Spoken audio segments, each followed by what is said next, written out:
We're live. We're recording. We're live. We're all that stuff. Welcome, guys. Hello. Jansen just left the room and got his white venom out, and now we're good to go. Get your beer. Got my dark venom. Well, guys, Edith.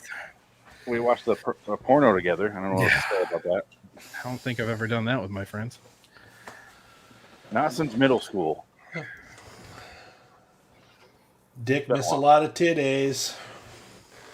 All right, you want to know what the big miss was?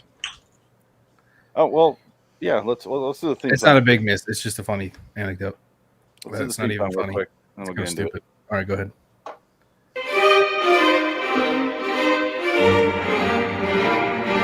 There is nothing wrong with your podcast feed, but there is something wrong with your taste of podcasts. Unfortunately, now we are in control somehow. Ow. Ah, fuck. Yeah. Anyway, do not attempt to turn off the podcast. Although you're fully capable of, we just really don't want you to. Welcome to LIW Anthology Series Review. Episode 42 for Femme Fatales from 2011-2012. Episode 103, Bad Medicine. And I won't say Adam was really excited because he told me to stop because nobody's going to believe me. I'm Phoenix West. Adam Wilcox. I'm Jansen Carlin. Hi guys. We watched a porno together. What was Jesus. your one big problem with this episode, Jansen? They didn't play Bon Jovi's Bad Medicine at the end of it. Yeah. I mean, it's so fitting. They couldn't afford it. It's so fitting. It's HBO. Come on. They threw enough. Somebody greenlit it, and they threw enough money to make the episode. They could have at least forked over the money to play the song. That would have. You know what I was thinking? It was funny about this is 2011. You said this came out, and it feels like it came out in 2001. Yeah, absolutely. And it feels like there was sex added to this just to get people to pay attention to it. Mm-hmm. What? It feels so fucking disingenuous. It's not even sexy sex. It's just, look, boobs. Will you listen to us? We don't have anything to say, but hey, listen to us because boobs. I think the script is like maybe 3 pages long. Oh, yeah. It wasn't that different, except Game of Thrones had something to say a little bit, but it reminded me of Game of Thrones, any HBO show. Just, here's my boobs. Anyway, scene. Like, cool. If you give them boobies, they will come. They will watch anything you show as long as you put boobies in it. It didn't work. I think they had a 4-boob contract per episode. Yeah. So that's why they threw in a random dream sequence for no reason. Just to break up the monotony of what we weren't watching. This is awful. It's really bad. Because the plot I can sum up in 5 seconds. The first 10 minutes, the first third of the episode is this girl fucking her boyfriend in bed. She's a nurse. He's a doctor. We know this because she's wearing a 1950s nurse outfit and he's wearing scrubs. I don't know why she's not wearing scrubs as well. Weird. She's wearing a Spirit Halloween nurse costume. Yeah. Not as bad as the narrator for this episode. She walks in with like hiked up and it's like her titties out. They totally ripped off that scene from Kill Bill when fucking Kim Basinger walks in the hospital and they're going. Daryl Hannah? Daryl Hannah, I'm sorry. Why did I say Kim Basinger? I don't know. I was so confused in the live when we were watching the episode when he said that. I was like, yeah, they except when Daryl Hannah did it, she did it way better than whoever this person was. Her name is Tanit Phoenix Copley or Copley. She makes Tommy Wiseau look like actual James Dean. Yeah, do some math on that. Interesting. So my first thought was when they introduced to the narrator, we see her and she sets up the episode after nothing happened, after the other girl fucks her boyfriend. I was like, because she appears in the actual episode as that character. So I was like, because she was a narrator, so I'm like, is she in every episode doing this? Like, just as a different role? And it turns out she is, as far as I could tell.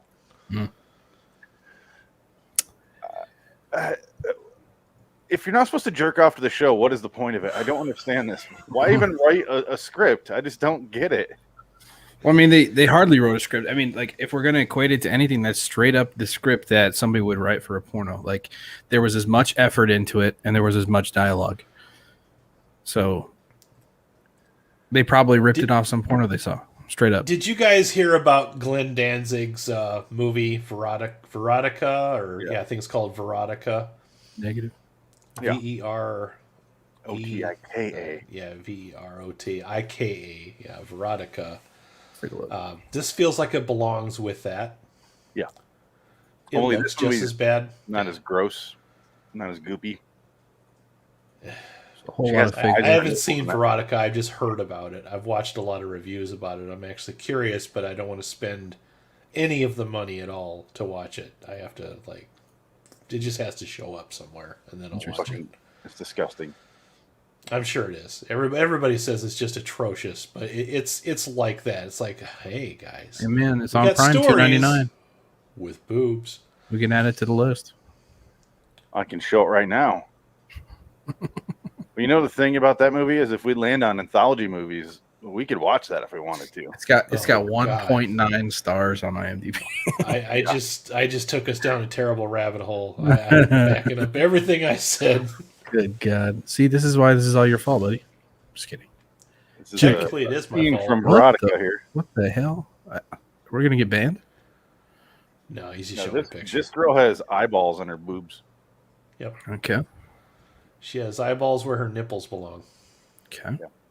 There's the costumes. Wait, isn't that Machamp from Pokemon? Machamp? Yeah, search Machamp real quick. Machamp. This is where we're at, Machamp. Yeah. Straight up. That's a pretty close rendition. Yep. That's pretty accurate. You just tripled my knowledge of Pokemon, by the way. Fucking nailed it on the head, dude. What the fuck is that thing? Why does that exist? Why did this show get 2 seasons? This is one why of the did this show get 1 season? Well, this is the second episode, I think, like second or third episode. Third episode. Third. Yep. Okay. I spent $1.99 on this because I refused to spend $2.99 for the HD version, and we watched the SD, and I couldn't tell the difference. Did you guys notice a lack of quality in this, like as far as HD versus standard definition? Changing the screen resolution wasn't going to save this one, homie. No, there's no. Also, you couldn't find this on the interwebs anywhere. Nope. Nobody's put forth the effort to... Nope. I have... That should tell you everything you need to know. I have like 117 shows, and I have most of them. I have copies of them. Right. This one I couldn't find. And there's a lot of dog shit on there, and this is no demand. No demand at all. Not even enough demand to be willing for somebody to be willing to put it up on. So like, that's not even worth the time it takes. The people who don't even want to share it. Good Christ! Nobody wants to be associated with leaking that out to the internet. Why is Robert? We were wondering. Or at least I was wondering why Robert Lasardo's in here. The guy that plays a gangbanger in every single thing he's ever in, and then he starts fucking some lady at the end. I go, that's why he's in it. Okay, now I get it. Someone rides his belly button. I understood now. I'm just looking at the images for this show. There's one. This girl's wearing like this latex Omega symbol. Looks like a superhero. Share the screen. Hold on a second. Close out all the other gross tabs. And I don't have any gross tabs. Yeah, you do. No, I don't. We were told during the recording, the audio recording for the commentary, we had to have our hands up the whole time. Do you see this? Wow. Wow. Femme fatale. Oh, man. Ooh, femme fatale. Hold on, go back. Fatale. That woman just has her tits out. Yeah. Right? This is literally every picture is this. What there's a guy. No. Why does this exist? It's just nonsense, dude. I want to be a fly on the wall in the HBO offices when someone came in and is like, I want to do an anthology series, but it's really like porno. Yeah. You know what this is? This is let's take a look and see where feminism is. This is what feminism is to somebody like Harvey Weinstein. Okay, this is how he views feminism. All right. I just don't understand the reason for existence is just bizarre. At least you can say this about most of the shows that we watch that are bad. You can tell someone gave a shit about telling a story. This one, no.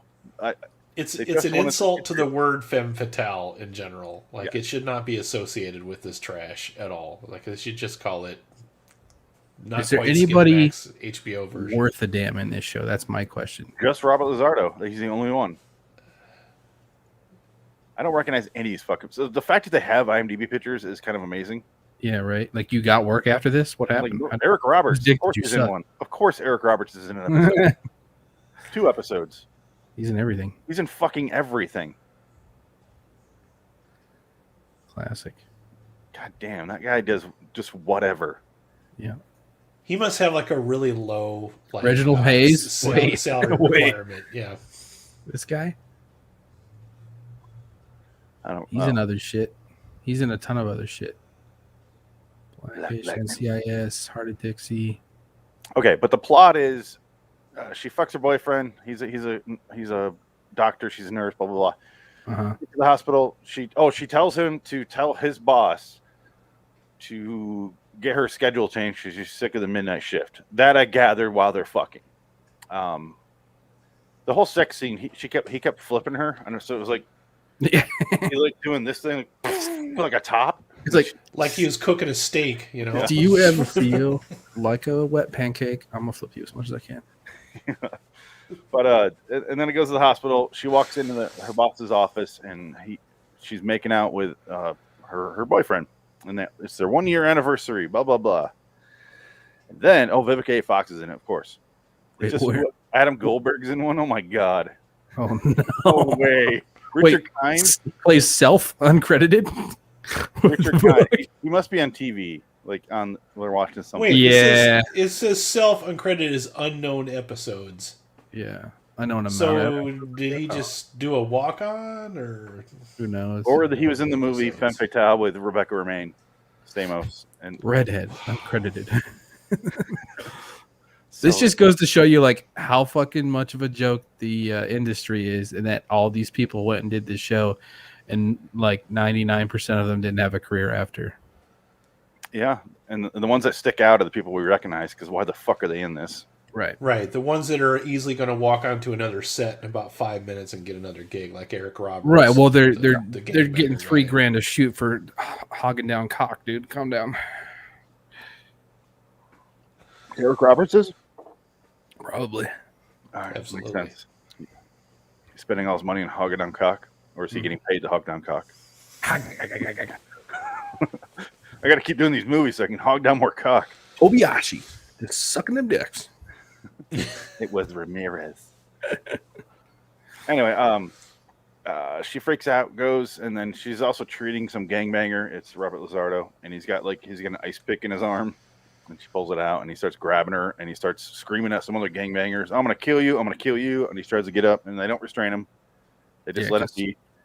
I don't know how the fuck he got a gun, because the next thing we hear is shooting, and then didn't they take it off his belt? Like, didn't he have it in his waistband? Oh, did he? Yeah. I think they pulled it off of him. There wasn't titties, so I wasn't paying attention. At no point is this guy ever in pain. But I want to know is if he had the gun on him, how did they lift him up off the ground onto the stretcher and not notice the fucking gun? Yeah, none of it makes any sense. It's just there to move along. Because then you hear 3 gunshots. She goes into the room where the gunshots are going on, and then there's like 7 people on the floor dead. Like, were they all on a line and then they spread out very quickly after they got shot? What the hell happened? Yeah, it doesn't make any sense. Remember, the person's like, "Don't go in there," and of course they run in there. And he does have like a 30-round revolver, so yeah. Her pussy boyfriend flees out of there and slips, and like, Scooby-Doo runs. That happened. Yeah, and then she goes in there to help a nurse.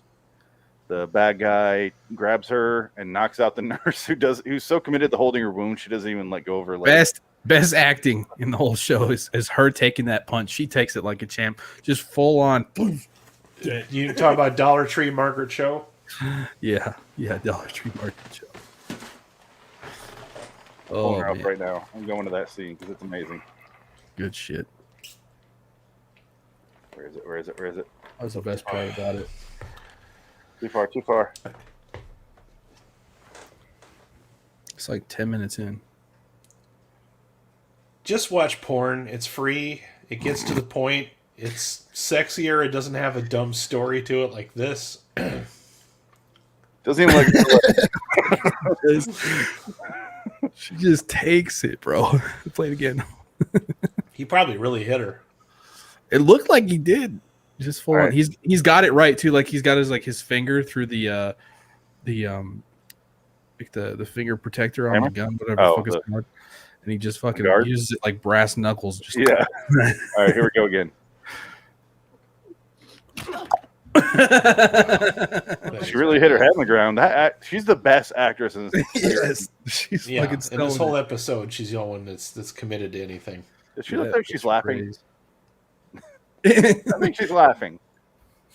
I think she's laughing at that knockout. She's like, "Oh shit!" She was just really knocked out. This kind of movie, huh? They went to lunch after this scene, and she's still laying there. And they're like, "Dollar General Margaret Cho, you can get up now. Craft Services is here." Sweep her up to stage. Margaret Cho, are you okay over there? Holy shit, she's knocked out. Hey, who does she remind you of, Adam? What? Which one? I just want to hear you say Dollar General Margaret Cho. Oh, Dollar General Margaret Cho. I'll say that for free.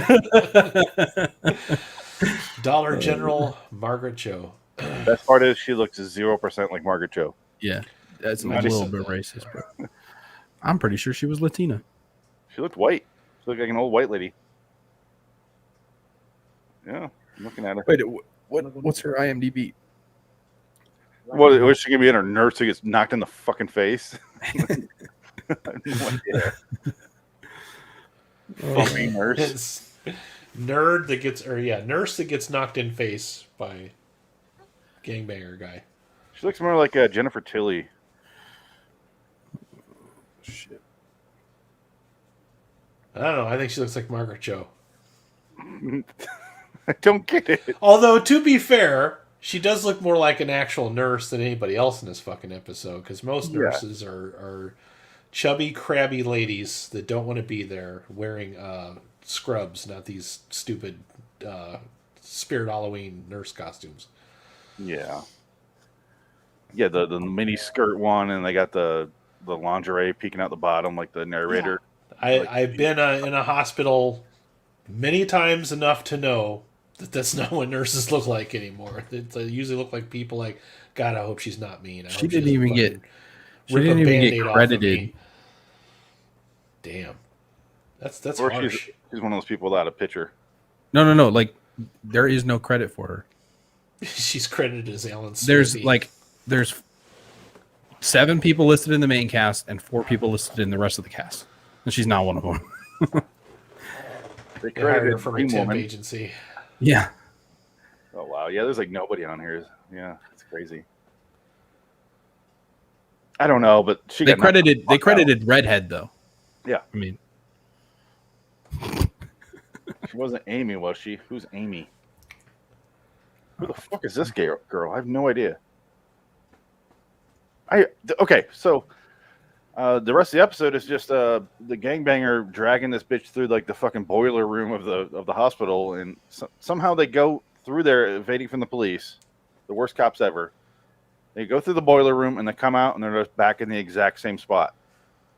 Holy shit! I didn't understand what the fuck's going on.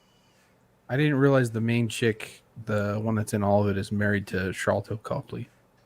Who? Oh, the other guy who did all like the Hardcore Henry movies and shit, and what's that other one? District 8. Yeah, the guy that did literally all the Neil Blomkamp movies. Yeah. Good for him. He must have amazing conversations with this woman. I doubt it. I don't understand a word that comes out of his mouth. Yeah. Oh, of course she's in How I Met Your Mother. Makes sense because she's awful. Yeah. 100%. She's a legitimately terrible actress. I know she's doing borderline porno, but she's an awful actress. Just when he's dragging her and she's supposed to be scared, she's like, ah. She's known for gallows walkers and when house. Phoenix says that she's a terrible actress, she is like the Room bad level of I think actress. The Room is more convincing. I think the people in The Room convinced me more. But Gala Walker's that Wesley Snipes zombie western thing. Yeah. Oh God, I've been wanting to do that movie for a while. And she was in Death Race 2. Death Racier. Yeah. That's probably. I like the Death Race movies, to be honest with you. I like at least the first. old ones or the new ones? Well, the first remake is the one with Jason Statham. That one's really good. I never. Do you like the old one with Sylvester Stallone? Parroting. I honestly don't know if I've ever sat down and watched it. It's a trip. You should sit and watch it. You'll We finally be genuinely surprised. I had my wife watch all the Rocky movies with me a couple weeks ago. That was a trip just to see like that. Those are more fun than you probably remembered. They are. I mean, there's some garbage in there for sure. Oh, absolutely. But it's cool to see the production value change. Some are better than others. And the acting evolved. Like he was a way better actor in the last 3 movies that he's done than the first 4 or 5. Rocky Balboa is my favorite one. Rocky Balboa is really good. The most recent one, Creed 2, was really excellent as well. I did. Yeah, I saw that in the theater. It's really good. That was the only one I haven't seen. Everyone loves Rocky 4. I can't stand that movie. I like Rocky 4. I just think it's got the most like I love the montage scene in that movie. That's the best montage I think out of all the movies because it's showing them going back and forth, right? It's the first time it shows them going back and forth, and now they're whatever. I'm getting off on a tangent here. That's what we do. You know what I'm saying? Don't break it up. Yeah. What the fuck he drags her through there, goes into a the reason they go back in the hospital is not to evade the police, it's so he can grab some drugs. Because they're in the drug room. He's at Oxy, bro. He starts downing random medicine. Her boyfriend got low cheese. Let me get some of this shit. Her boyfriend is the clumsiest person ever because even though he knows the guy with the gun is in there, he's still like woo, and knocks over a bunch of shit on the counter. He knocks him out or tries to, but he doesn't have the strength he did when he knocked out the nurse. He only got one power shot. It's almost like Benny from The Mummy when he's like hiding behind the corner and you can see his fucking shadow silhouetted like really giant on the wall. It's like the worst hiding position ever. He just kind of pulls him out and he's like, "Oh, I'm so glad you're alive." Right. It's like playing a hide and go seek with a 4-year-old. Their fucking feet are sticking out underneath the curtain. Oh, they're I wonder where they are. Yeah, but you realize that they went into the room where he is, so they literally went like this around the hospital and went right back to where they were. Yeah, they just went to the other side of that hallway. That's all they did. It's and I don't know what boiler room you walk up into, but that was some seriously. It's the shittiest, smallest county.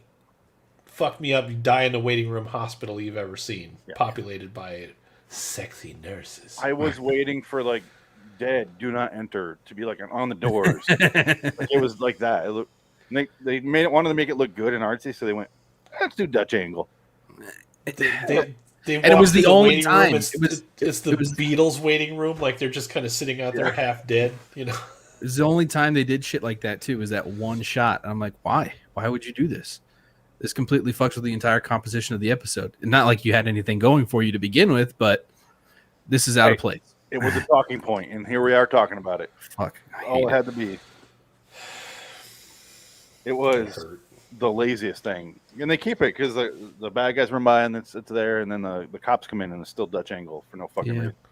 I mean, this is the same company that was putting out fucking terrible show that we canceled, so. Yeah. That's true. Are we surprised? Not really. I didn't think about that. Yeah. It does feel like a Tales from the Crypt episode. Yeah, it's got that same exact vibe. Only more tits and less swearing and no humor. What's the fucking guy's name that does the intros on that? The Crypt Keeper? Yeah. Yeah. It's like they literally did the same mock-up, except the Crypt Keeper's a hot chick with huge tits. So that's what they said. Halloween costume. When they're pitching the show, that's what they said. Yeah, like listen, bro, it's just basically Tales from the Crypt, but we're gonna play some fucking creepy doll with a fucking hot bitch. Jansen's right. Up on coke. So Jansen and I show he's right. It's Tales from the Cunt. So we're gonna get some titties in there. They're gonna be sweet titties, and then we'll throw some stupid plot in there just to get this guy, get it. So we're just gonna rip it off of whatever bullshit that we had from Tales from the Crypt. We'll take some of that shit, we'll bring it over to here, we'll redo it. It'll be the same shit. It's fine. Get rid of half that script because we don't need guaranteed it money. to show titties. That's all we That need. show made a lot of money in the 90s. Am I right? Anyway, we good? 2 seasons. Great. Okay. All right. Yeah, I won't be mad if I never have to watch another episode of that. But Yeah, I don't know why Adam was so gung-ho for this. Just be happy, Jansen, that you weren't forced to choose an episode from this show like I was. if I were you, I would have looked to find that one with the fucking superhero bitch, that picture that I showed. I didn't think it was going to get any better. I really wanted to watch this episode. Let me find... No, Femme Fatales. There's an episode in season 2 called Bad Science, I think it was, because the plot sounds fucking hilarious, especially when probably written by the same guy. Bad Medicine, Bad Science, same shit, right? Okay, where's Bad Science? This plot sounds fucking hilarious. Here it is. Okay, Bad Science, season 2, episode 6. A brilliant scientist finds herself transported to another dimension where she meets her own doppelganger in a world ravaged by war and death. And look, you hear that and you think it's a hardcore sci-fi, but look at the picture. Oh, it's just more of this. Okay. This entire show was filmed Not out written by by the the same pool guy. of the producer. Yeah. He did produce the Bad Science one, but he didn't write it. Put a bunch of smart math shit behind her. It was Nobody's filmed looking at in that a anyway. motel. Is that budget Courtney Cox? Courtney Cox with CK. No. It's Dollar General, Courtney Cox. Sorry.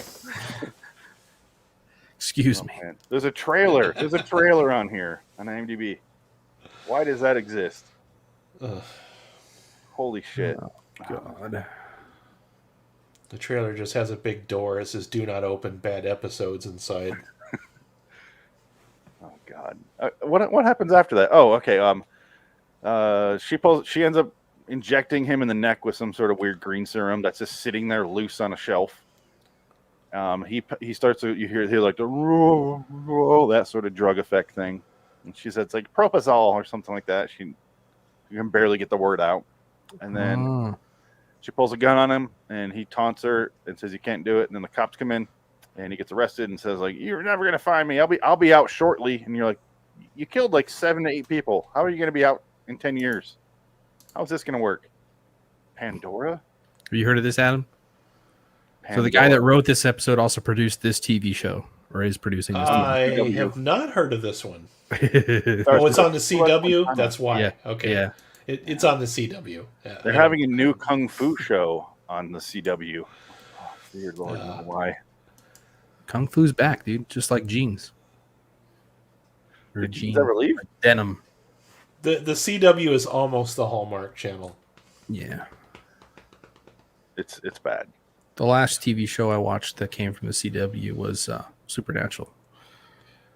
That was it. The difference between the CW and the Hallmark channel is Hallmark has a steady staple of has-been actors and actresses that will do all of the dumb shows that are on there. Hey, all good. Dean Cain needs to work. All right. Hey, I found the CW just hires people and then ruins their careers. That show I just sent you has a user review from last year with 1 star. It says, "I gave it a chance and the episodes only got worse. The acting is terrible. The storylines is contrived. The set's minimal. This is not a science fiction. It's just fantasy plot without a good script." So it sounds like this show. The producer chose to call it sci-fi action just to get people to watch it. More than 5 minutes. I've seen a good low-budget sci-fi, and I know it can be done. Low budget does not have to be this bad. There's no excuse for this.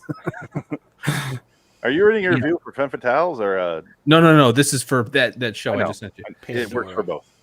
Oh, it does. Does. It's interchangeable. Let's take a look. Just change sci-fi. At least the guy is consistent, though. You got to give him that. Oh, At least he's I was gonna consistently say bad. let's read the most recent review, but it's a fucking 10 out of 10. I'm not reading that shit.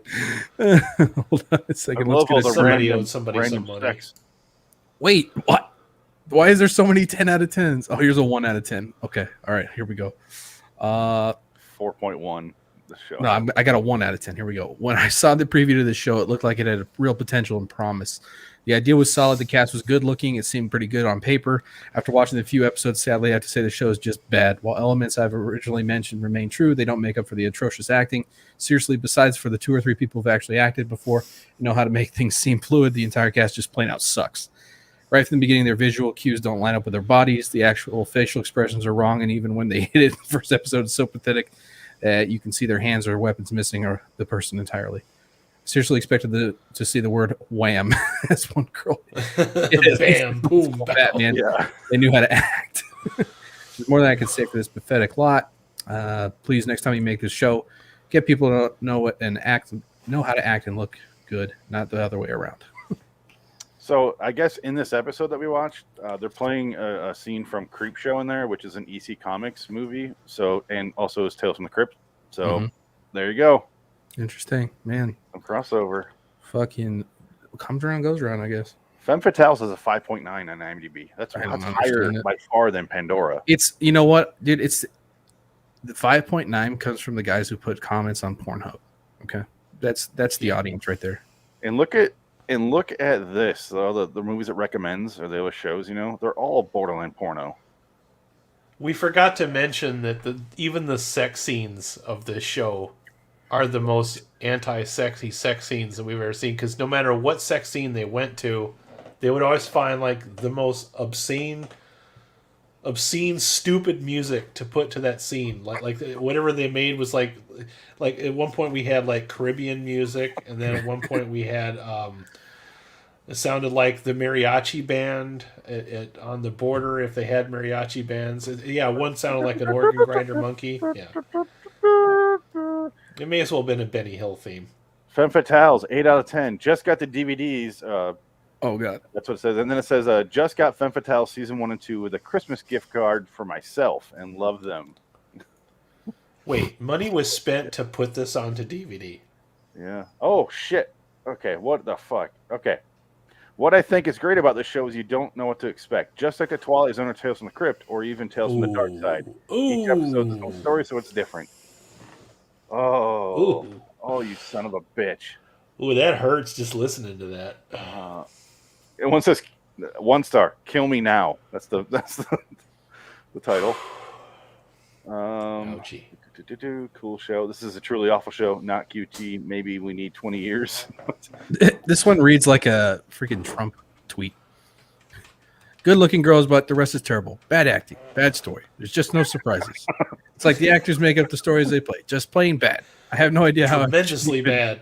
Fill the minimum review text about this brainless series. Like I said, some nice visuals. If they left out the predictable story completely, I might have given it a better rating. Just sad. I like the genre, crime, trash, sex. This is a disappointment in every way. Is just sad in caps? No, I wish it was though. But the just sad is literally double space on its own line. Okay. 10 out of 10 for that tweet. Just because that was entertaining to listen to. I wish you could reply to tweets on or reply to comments on this. Be like, I just want to put Trump ? Trump ? That was reviewed tremendously January bad. 8th, 2013. So before, okay. Maybe he was up late, trying to get some work done, turn on Skinamax, and the rest is history. Sounds about right. All right. And that's on Femme Fatales, or is that on Pandora? Sorry, what? Are you that was Femme Fatales. Yeah. Okay. We'll make sure. Yeah. No, I brought it back to home, I'm trying to go too far. So the gangbanger is like, you're not going to get me, blah, blah, blah. It cuts to later. He's in another hospital bed. He's got some IVs hooked up. He's finally got restraints on him.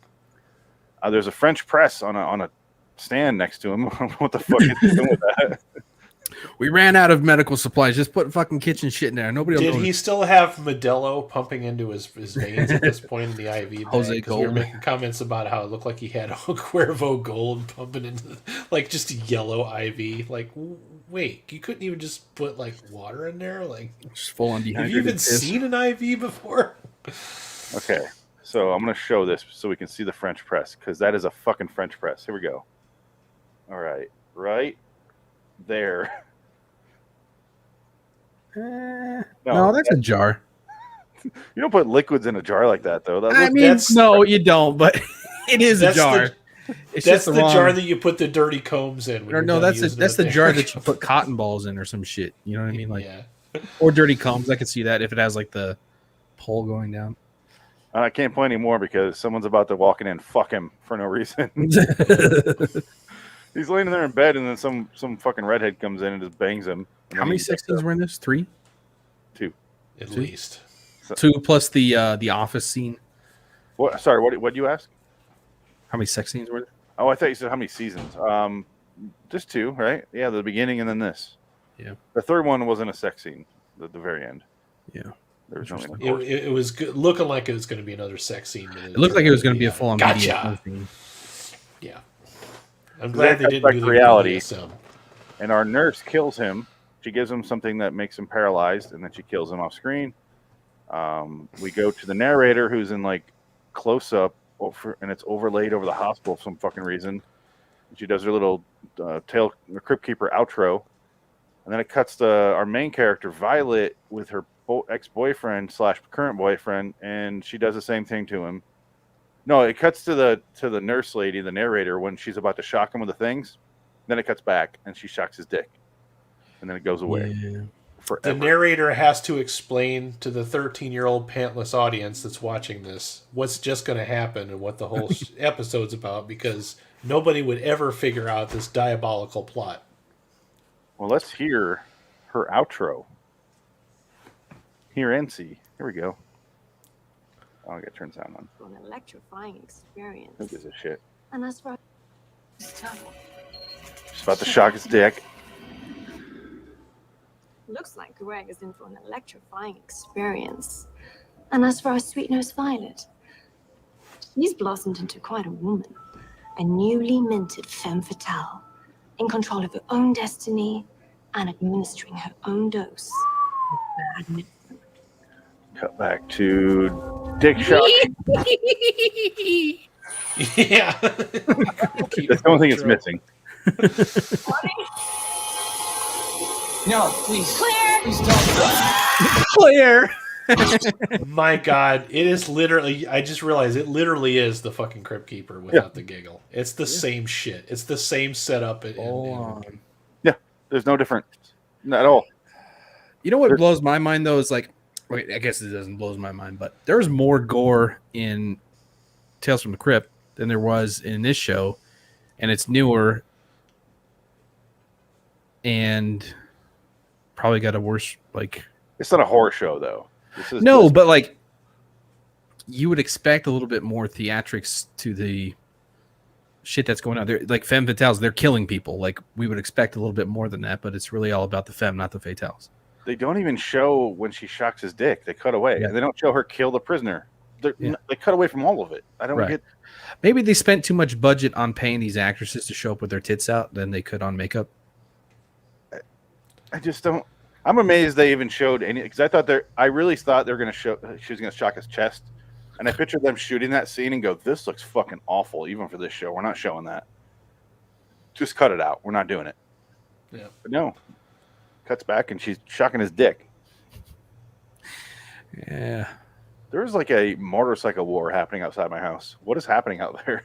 I don't know if any of this is picking up on Mike. No, we can't hear it. Okay. I can't hear it either. It's interesting. Nothing else. More interesting in this episode. That's about all I gotta say. War. Do we do ratings on these still?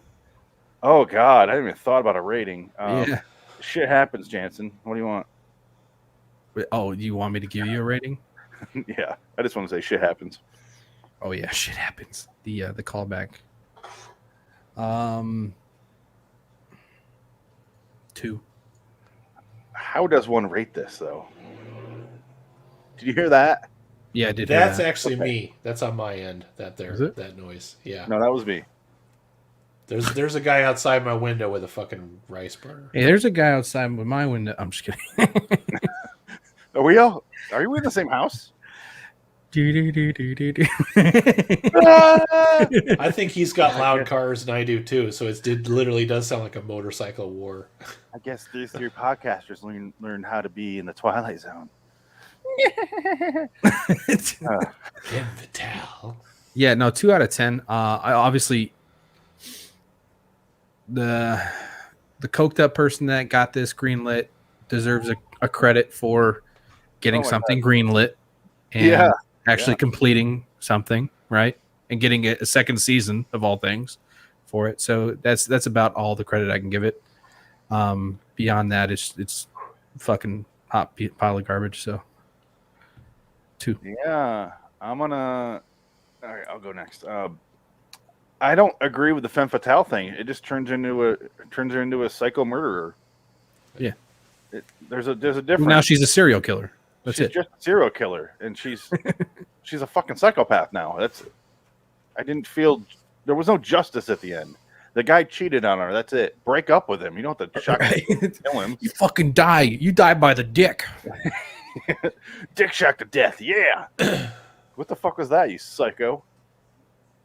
Lunatic. It has a 6.5 with 107 reviews on IMDb. How the fuck? I guess I'll give it a 7. What? I don't know how to rate this because it's not for me. Well, it is because I'm a man, I guess. That's all they're really going for. Yeah, but I mean, even in your past conversations you've had with us regarding this type of entertainment, it's not for you. There's nothing to enjoy. Right. It's not for you. I'd say 3, but they didn't try on anything. No. But it wasn't miserable watching it, so I don't want to give it a 1. Yeah, I mean, there was a couple good chuckles in there that I was laughing at it, not like about it. Yeah, I guess too, Adam. I think the thing about this is it reminds me of those Arrow TV shows, like those Arrow superhero. Yeah, what is it? Green, yeah, the Green Arrow or whatever the fuck they call it. That show. I watched it for a couple of seasons, and then I had to stop watching it. And the reason I stopped watching it is because anybody on that show Arrow, from the CW or whatever the fuck that channel that show is on, if they had a bad enough day, they would become a supervillain. Like, just any dumb reason. So you brought up a good point. This girl has a piece of shit boyfriend, and rather than just dump his ass and find somebody else, which would probably take her about all of 5 minutes in 2011, let's become a serial killer. She could go to his next door neighbor, knock on the door, and be in a relationship if she wanted to. Mm-hmm. It's stupid. There's nobody to root for in this. However, I was not bored. It was gross. It was disgusting. It's dumb. It's terrible. But because it was so terrible, we laughed through the whole thing. I wasn't bored. Although I hated it, but I loved it. It did that shit where it's like you kept thinking it was going to be over, and then it's like, oh, and we're doing another scene. Oh, here comes another one. There's another scene. Yeah, it was like watching Return of the King. Kind of. Yeah, even in a short episode like this felt too long. But I say 3 because the 3 of us had some fun with it. But I would never want to watch it again. 3 out of 10. Adam gives it 3 cum. All right. Yeah, that was good. That was quick. Nice. Nailed it. Yeah, it's I would, like I said, I wanted to give it a 3, but then I started to think about how lazy it is, and that pissed me off more than anything. So I lowered it to a 2 because there's nothing to enjoy here other than some nudity. If you're into that, it's embarrassing how good they thought this was when they were putting it together. Like, oh, this show's going to be on forever after this. I'm like, no. Well, and they really fucked it up. Like, if they wanted to get you with the nudity, they shouldn't have put it in the first 5 minutes of the show. That's just it. The sex scene is longer than the sex scene from The Room. Like that came really fast on in that show too. No pun intended. But I'm still trying to get hard in the longer. I'm not ready.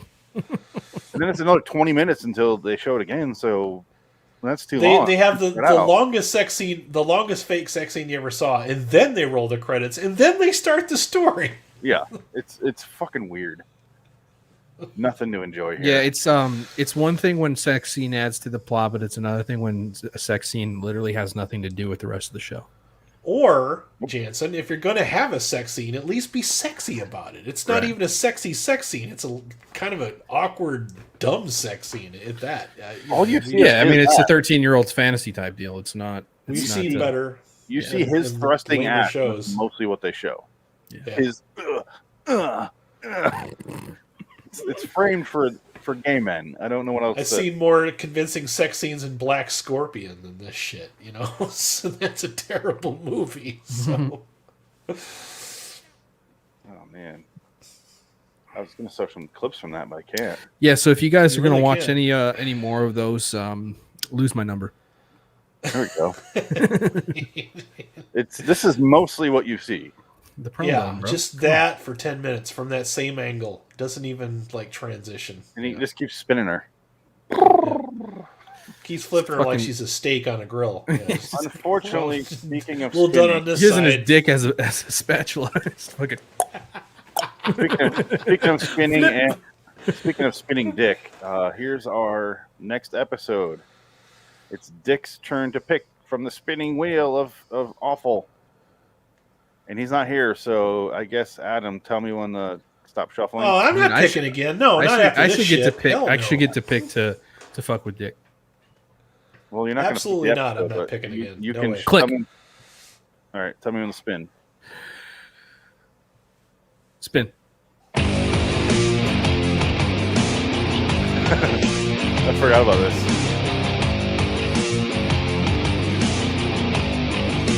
Ooh, a new show. Blood Ride. 2020. It's on Netflix. Oh A shit! 2020 show? Wow. It might be good. It's on Netflix. We actually watched a newer show that we liked a lot about a week ago, I want to say. Yeah. We're very anxious for more of those. 2020. Let's see. Blood Ride. All right. Take a screenshot of that so don't forget. Oh shit! That looks actually pretty good. Yeah. We get rewarded every once in a while. Nice. Add to list. All right. So whatever the fuck Blood Ride is, we'll watch that. Sounds like a horror anthology show, which is nice because this was not. This was nothing. Wait, is this? Oh, it's in another language. Okay. I don't know. It's on the list. That's all I know. I think it's French. Oh, great. Blood. Hopefully we have subtitles. It's not. No, I mean like it's dubbed, Oh, okay. Good. but interesting. That's probably why I haven't heard of Sadly, it. do not know French. Yeah, It is from Norway. Norway. Okay, Okay. I didn't know what the language was that they were. Well, they have a bunch of lines through their O's and Yeah. circles about their A's. Scandinavian Lot of TV umlauts. shows. There's a whole category for Scandinavian TV Yeah. shows, bro. Oh, and there's Lots of one. umlauts. There's one Scandinavian TV show. The bus on the Blood Ride says Friday the 13th at the top. Interesting.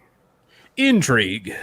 All right. So next week, Suspense. Dick's going to pick an episode of Blood Ride. Check out the Twitter feed to find out what he chooses. LIW Anthology Pod. See that there. That'll do it for this one, unless you guys have some either more sperm or lessons you learned from this. Anything? Nope, I'm good. Hands up. So Parting words are just watch porn instead. It's Mhm. free. It's shorter. There's only about 10 minutes, and it's going to be way sexier than this. And it probably has better acting. yeah. I believe she is his stepsister. I believe her. Step bro, can you help me? I'm stuck. I can't get out of the washing machine. I got my hand stuck in the cereal. I can't move. What are you My doing? hands are stuck. My hands are stuck into these milk jugs. Help me. Oh no.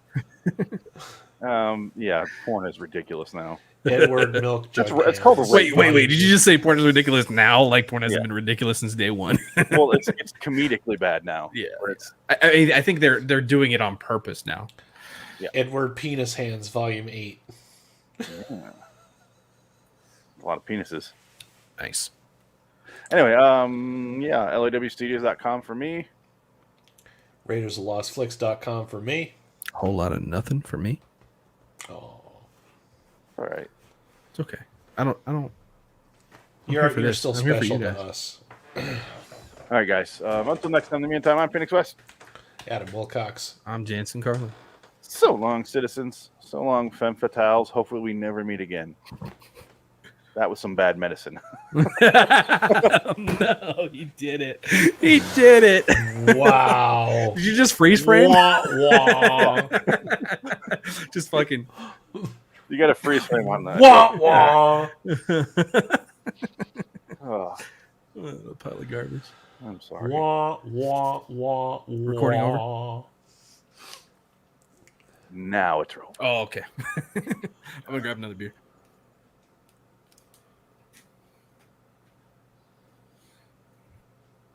He's gonna go jerk off again. Not to this. They show a lot of that guy's ass. Tommy Wiseau style.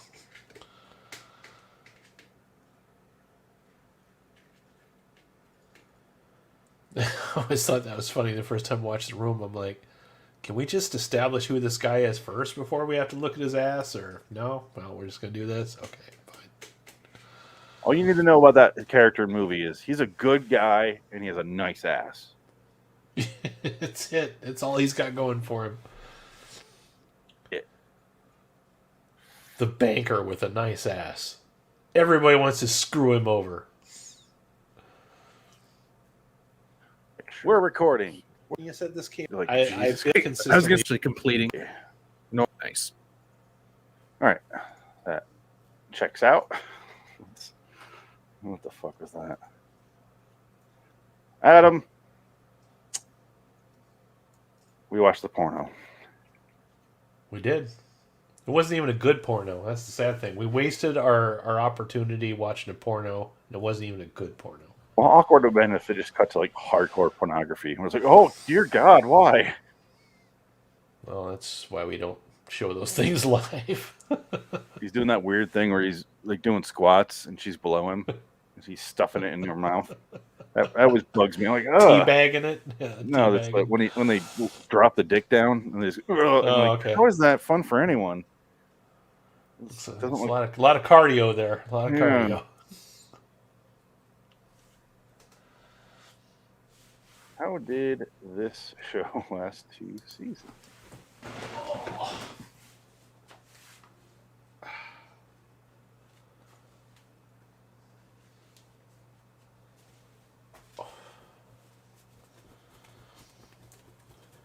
That's a good question, but it's like a strategic. It's what I call strategic nudity. They used to do the same thing on NYPD Blue. Remember that shit? Yeah. A lot of nudity in the first season, and then after they started getting their user base established and people started getting invested, I'm like, well, maybe we can pull back on it. They did the same thing with Dexter too. And then later on in Dexter, they started back up. Yeah, because they realized that their audience had dropped off sharply after, what was it, season 3? Yeah. No, it picked up after that. Oh, did it? Okay, because I think I walked away after the John Lithgow season. You walked away after season 4. That's it, yeah. Season 4. Which is my favorite season. It was a good season. But yeah, I feel like the show kind of painted itself into a corner and went to places where I didn't want to go, so I decided to walk away from it. I hated every single character in that show that wasn't named Dexter, so I was fine with it. Okay, fair enough. I've never hated a cast more than that show. I just think a show like that really straddled the line between dark humor and just like straight up procedural didn't need to be any darker than it already was. That's why I was just like, okay, well now this isn't fun anymore. So, I mean, I get the real world implications of, you can't just go and be a serial killer, but the fact that he did get away with it was what made it so interesting. So.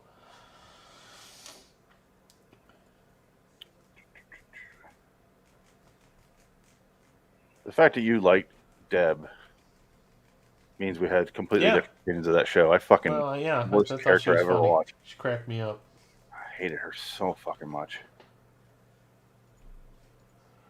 Because for me, most of the characters that I hated, they all got there. So I'm like, okay, well, yeah, that person needed to go, and they went. And, I'm good with that. But yeah, are all of the motorcycles in the entire city in my cul-de-sac right now? It is insane out there. I guess the Sons of Anarchy are taking over your neighborhood there, Phoenix. I can't deal with that either. That was a show I watched and was like, the whole way through. I like that show a lot more than I thought I would, because I don't really have any fascination with motorcycle gangs, but once I figured out, I'm like, oh, I get this. This is Sopranos on motorcycles, because that's really all it is. Yeah. That's the part I like about it. It's too few and far between for me. There's some really good stuff in there, but too spread out. Liking. It also gets retardedly like overly gory at some point too. I'm like, did they really need to go that splatter like with this shit? You know, it's like it was bad enough. Wow. I'm gonna run to the bathroom. Right on, man.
I got the show to myself. I got the show to myself. And I got the show to myself. Except Adam can hear me because he has wireless earbuds.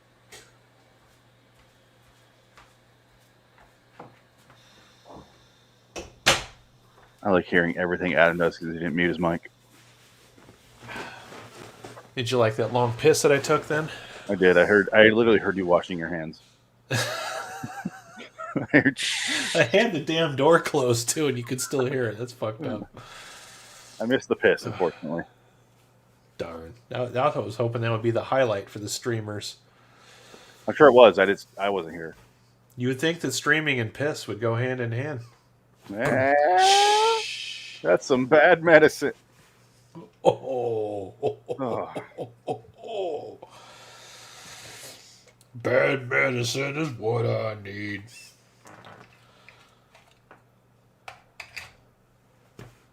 But yeah, Hall & Oates, that first song off that album is Man Eater. I know that song. I just never really listened to it like in that way, you know? Me and some friends of mine remade that song one weekend, and instead of having a saxophone solo, we decided to use a kazoo. Made it even more annoying. Yeah. Wow. Saxophone was all the rage in the 80s, sir. That's all I can say. I know. That was all the rage. I wanted to play the saxophone, but the band instructor of the band that I joined in grade school talked me out of it because he says, you don't have the right shaped mouth for a saxophone. What? He said that. You don't have the right shaped mouth for a saxophone. You don't say that to a child. You shouldn't. I mean, it was a different era. That's all I can say. So he says. Did he suggest some other things you could stick in your shape of mouth? I think what he was trying to do was he wanted to fill a quota of certain people in the rhythm sections. I think he had too many in the wind section, and he wanted some more in the brass. So I could choose between a French horn, a tuba, or a trombone. So I went with the trombone. Hello. Sorry. Yeah. My wife bought a Soda Stream, so she wanted to show me how cool it was. Cool. I played saxophone in 5th grade. It's not fun. I was fucking girls. I'm just kidding. The girls who had the right shaped mouth. I was busy conquering galaxies. I'm kidding. I did not play any band instruments. All right, let's get going because you got a 9 o'clock out, right? Yeah. I mean, yeah.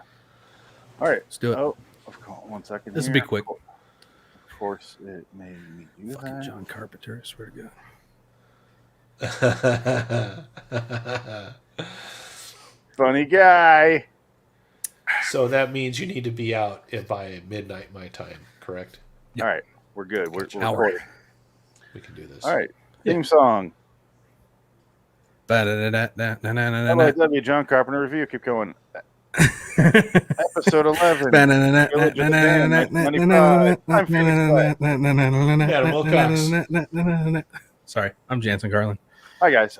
What else get into this? We watched Village of the Damned today. Yeah, we did. I'm never going to create a theme song for the show, by the way. It's never going to happen. There's no point. You can actually sell the soundtrack of all of our homemade songs to your patrons. Yeah. Oh, God. What a terrible... Patreon exclusives. Terrible exclusive. Oh, my God. I really liked episode number whatever. Yeah. The Escape from New York one was solid. Yeah. That was lit. I think the world's heard enough of your theme songs.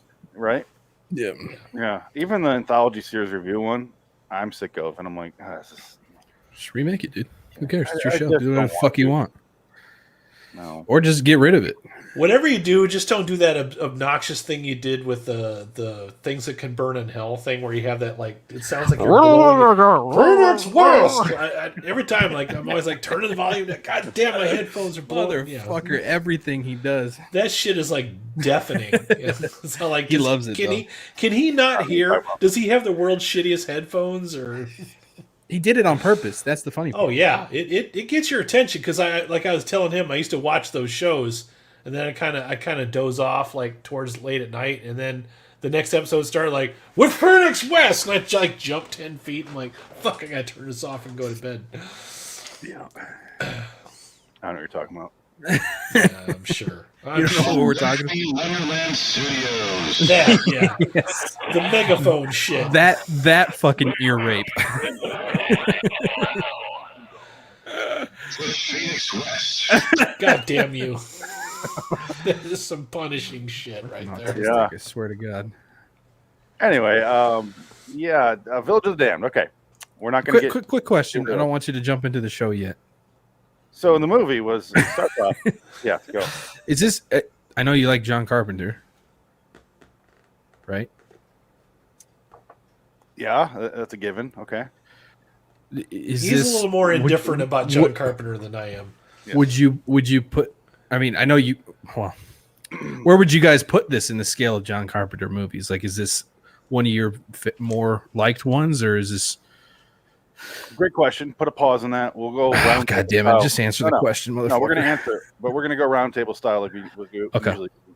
We'll do history with the movie, what you think about it, where you rate it. Okay. You look like you're ready to say something. Okay. The first time I saw this was, this came out 90, 95, 96, somewhere around 95. Okay, so I want to say I saw this in 96, and when I was on the ship, one of my jobs as public affairs officer was to show movies to the crew on the weekends, and they would give me these little Super 8 movies, shit that was out at the theaters. You'll be pissed, but I got Shawshank when it was in the theaters. That's where I saw Shawshank for free on a fucking 8mm tape. That's awesome. But it was awesome. Yeah, we got first run shit, and that was Armed Forces Radio provided that. So they gave me the Village of the Damned, and I thought that I watched it because I remember liking it, and I realized today when I watched the movie, the only scene that I remember is a particular scene with Kirstie Alley that I don't want to spoil until we get into it. But outside of that, I would say today is probably the first time I watched it. Wow. So, and I've never seen the original. So, yeah. Jansen, what's your vast history with this movie? This is the first time I've ever seen it. I was 4 years old when it came out, so I didn't know what the fuck was up. I didn't know left from right, so yeah, I don't have much of history. First timer. You were 4 years old. You didn't know left or right. Yeah, I don't know. I don't fucking remember being 4 years old. I didn't know what I remember from then. He was too busy fucking bitches, Phoenix. Yeah, exactly, dude. Come on. That's true. Sorry. Listen, bro. It was all dick when I was 4. I don't remember this. Come on. The movie. I'm a dork. Exactly. I probably also saw it in 96 because this is one of those movies that came out on cable, and I watched it a bunch. Not a lot, but when it was on, I'll be like, "What is this?" The only scene I really remember vividly is the very end. That has always been ingrained in my head. The whole beginning part, which I really did enjoy, the WandaVision part, I liked, where there's a certain line you can't cross, and everything weird is happening on that side of that. I don't remember any of that. That was pretty cool, but it was cool, and I kind of wish there was more of that, but there wasn't. The best part of this movie is that whole setup. Like the way things are set up is really intricate for even John Carpenter. Well, what gets me on that too is they never. I mean, it's kind of a missed opportunity as well because like they don't really dive in after it. They just kind of like right up, it happened. No explanation. They try to touch on Kirstie Alley's working for the government. They try to touch on the behind the scenes of that, but none of it really adds up and follows through with any of it. Right. You expect there to be some sort of plot point towards the third act of the movie involving her activity with the government. And Jansen, is this the first a Carpenter review that you've done with us? I think so. Yeah. Okay. Something about Carpenter that we've kind of discussed a lot, and it really shows through in this one probably more than others. He's really bad at fleshing out characters. Carpenter is not good at giving you any kind of character development whatsoever. To know anything about Kirstie Alley would have been nice, because it's almost like they kept hinting towards something with her. Ultimately went nowhere. She has a random work for the throwaway X-Files line for all we know. Yeah. where she goes, "I've been training my mind these years to keep the kids out of it so they don't find out I know about the alien." And you're like, wait, what the fuck? Is she CS? Is she CIA, FBI? Who the? She's fuck Men in knows? Black. No big deal. They never come back to that. She's wearing black often, but then that changes too. So it reminds me a lot of Prince of Darkness, where we have 7 female characters who are all the exact same person. We got confused as to who was who. I think I texted you that too. I was like, "There's like 7 blonde girls, and I don't know which one's which. I can't keep it up. I can't keep up with it. No, I can keep it up. I just can't keep up with it." No, you already admitted to it. The girl in the opening scene where she's driving with that guy and he's smoking, they're having that conversation about having kids. I didn't realize that was the same woman for the rest of the movie. Right. I had to go back and rewatch it before we started recording and go, "Oh, it's that lady." I thought it was a different person. I thought those 2 people had nothing to do with the plot. I put it together. Scene, I forgot Michael Peri was even in this. Like, I put it together, but shit. it was like way down the road. Yeah. I thought those are just 2 people who showed up, and then he died because he crashed his car. He crossed the line and crashed the car.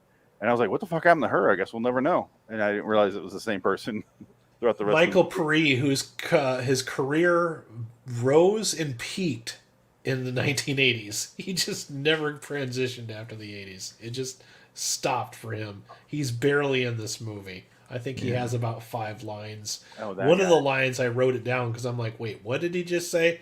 "I'll quit smoking when you start having kids." When you decide to get pregnant. I mean, it's the same thing. When you decide to get pregnant. It's the same thing with Mark Hamill. I mean, at least in the like the limelight as an actor. You know what I mean? I know he's done a ton of work outside of film acting and whatnot, and like he's super successful in that regard. But this is a flop for him. I mean, he's barely in the movie. His scenes are garbage. He has like 4 lines and it just falls flat. And it's like you could have put anybody in that role. Why him? I would have rather seen Keith David play the preacher. That would have, because that guy would have made that character perfect with just the same amount of lines that Mark Hamill had. Mark Hamill was horribly miscast as a preacher. Yeah, absolutely. He's the most psychopathic preacher I've seen in a while. He's that's what I was about to say. Like he had a very strange, like random scene towards the end of this movie that just had no like backstory to it. Like it's just all of a sudden he's there holding a gun and you're like, well, what? He had a couple scenes with Christopher Reeves where he shows up and he's like, these kids are creepy, like they're taking over. Something's got to be done. And he says that like once in a throwaway line again, and then shows up with his fucking sniper rifle. And he turns around, and all the kids are there, and they make him shoot himself. Yeah. I was like, all right. Scene would have been funny if he would have been saying that at a Star Wars convention, and talking about the fans and shit. But no, his first line in the movie is, "We need finger paint." It's just like that. And I'm like, why? Like, we need finger paint. Like he's been waiting for it too. He's so into it. We need like, finger paint. This isn't Star Wars, bro. You don't got to play it up. Like you could just be like a normal dude here for a second. Faster and more intense. Star Lord. Okay. Was it a reference to, because the blonde lady I was talking about, She goes into the school. They're having like a weird festival outside. She goes into the school and she's holding the finger paint and falls over. And I was like, is he referencing that scene? That was before that. Wait, what? No, he tells her to go get the finger before paint. she goes in. Yeah, he tells her to get the finger paint. Oh, And okay, she goes okay. into the building and everybody drops. That's why she's got the finger paint. Okay. Which, again, even in that part, falls flat because it's like, why? Why do we need finger paint? Why do we need a separate scene, a separate room with you fainting? Like, why does that matter? That adds nothing to the plot whatsoever. No. Because Mark Hamill fainted outside. There was no reason that she had to go and get the finger paint. I'm just thinking, I'm like, is Mark Hamill like a crazy preacher or something? Like he's panicking because we don't have finger paint? What? Yeah. Wait, what? The whole thing is they're having this big festival outside. It's clearly a very small town in the middle of nowhere. That's the whole point. And everyone just passes out at the same time, even the animals. So, and you see like a weird shadow going across town. And then the military sends a guy in on a rope and a gas mask, and he gets like 6 feet and starts to faint, and they pull him back. I liked that scene though. Yeah, that was cool. awesome. Just the idea that something literally changes just walking a few feet over a line, and then he just falls down. Yeah. They literally not only drag that, him back. but I think like the truth to the situation of what the fuck do we do? Well, somebody's got to go in there, fucking tie some rope on this guy, get him to walk in there. But we don't know what's happening. He's got to go check on these people. Like there was some reality to that, which I think was really good. It's a very brave state trooper. Yeah. Yeah. Like the military It's like, I don't get paid aware. enough for this shit. The military must have been aware because they said this is all, like all over the world. This is happening in small towns. I don't know if they all happen at the exact same time. They're not aware, but Well, yeah, Kirstie Alley reveals that much later in the film. Yeah. But this particular juncture, we don't know anything of the outside world other than this strange town of Midwich, which is a weird name for a town, but I kind of liked it. I was into that, you know. And it's everything's seen through the world of this very Norman Rockwell fucking small town shit, you know. Yeah. As soon as that guy comes out and wakes up, all the animals start waking up, and Kirstie Alley's watching them through the binoculars. And then everyone wakes up at town, and you get some John Carpenter black humor because there's one guy who fell on a grill. Yeah, that was great. I wasn't expecting that at all. Yeah. Me neither. Everybody's like waking up and they're all groggy, and all of a sudden she screams, hard cut, guy just charbroiled on a fucking grill, just like. Well, it must have been like hours because the military got there. They painted the road so you don't cross it. They did a bunch of shit. I think they said it was 6 hours, right? Yeah, something From 10 a.m. to 4 p.m. Oh, was it? Yeah, this guy was extra crispy. It was fucking hilarious. I loved it. I loved that scene. That was good. Wonderful. Yeah, there were a few deaths involved. Yeah, I did like the showing different people in different areas. Just kind of tractor kind of ran into a tree. You know, Michael Paré isn't, like you said, he's not in the movie very long. He has a very unfortunate accident when he falls over. So he's driving. Wasn't expecting that. He's driving and he goes to avoid a truck that's also the driver passed out, so he soars around them, blows up Right into the propane tank. Poor guy. But It's the worst placed propane tank in the entire world. Yeah. I love right at the. It's right at the end. There's of multiple propane tanks in this show too. It's right at the end of a T crossroad. Like, fuck. They got more propane in this town than Hank Hill. Waiting for that. God damn it, Bobby. Damn it, Bobby. I really do like the dome aspect where you cross this line, shit's different, and then everyone passes out. I like that. And then once everyone wakes up, they kind of fast forward and they realize this is the most boring part of the movie, where they're realizing all the women are pregnant. Yeah. And they're just explaining Christopher Reeves is married to some Asian lady, and Dollar General market show. Yeah, they find out. Nice callback. Sorry, I had to do it. How many pregnancies? 8? Something like that. I think it was 10 altogether. There's 10 2, 4, 6, altogether. 8, 10. Yeah, 10. Because there was 10 kids at one point. Mm-hmm. So. Yeah, I was like live tweeting to Phoenix basically, like the whole plot as it's going. I was like 2 pregnancies in less than 2 minutes. What's going on? That's something I want to talk about. That kid that died. Were you like really confused by that scene? Because I was at first too. I'm like, is the kid really dead? She just said, oh, it's stillborn. And then she runs out with it, wrapped in a blanket, wrapped up. I missed that scene. I'll be honest. My first assumption, and I messaged Phoenix on this. I said, what did I say? Let me pull it back up here. Nobody cares. That bitch lying. It ain't stillborn. She's a baby snatcher. That's what I was thinking. Because that's what I was. She's gonna go run some experiments and shit, right? Her entrance into this show makes her look like a straight up bitch, Yeah, and she's suspicious, and she's playing the nefarious. she's playing the government official. Yeah, you think it's going to go a whole different way than it does at that point, I think. At this point, I'm guessing, okay, the kid's not really dead. She's going to raise one just to do experiments on it and stuff, and maybe, train one of them to be an ally or something like that. You have to donate it to the military or something. You have to dissect one of them. Right. So that's the one. Because they're raising them, they're doing the experiments as is. Yeah. So you don't need one for that. But you do need But I did honestly think that maybe the kid was alive because they didn't show the kid after she takes it out to a trailer of all places. Like, she's already in a big fucking hospital. And don't you think the other kid would know, though? Because the kid goes looking for the dead one. It feels like he knows. Eventually they know. Yeah, eventually they go looking for it. But the cheapest scene in this entire show, and they just glazed past it really fast, was...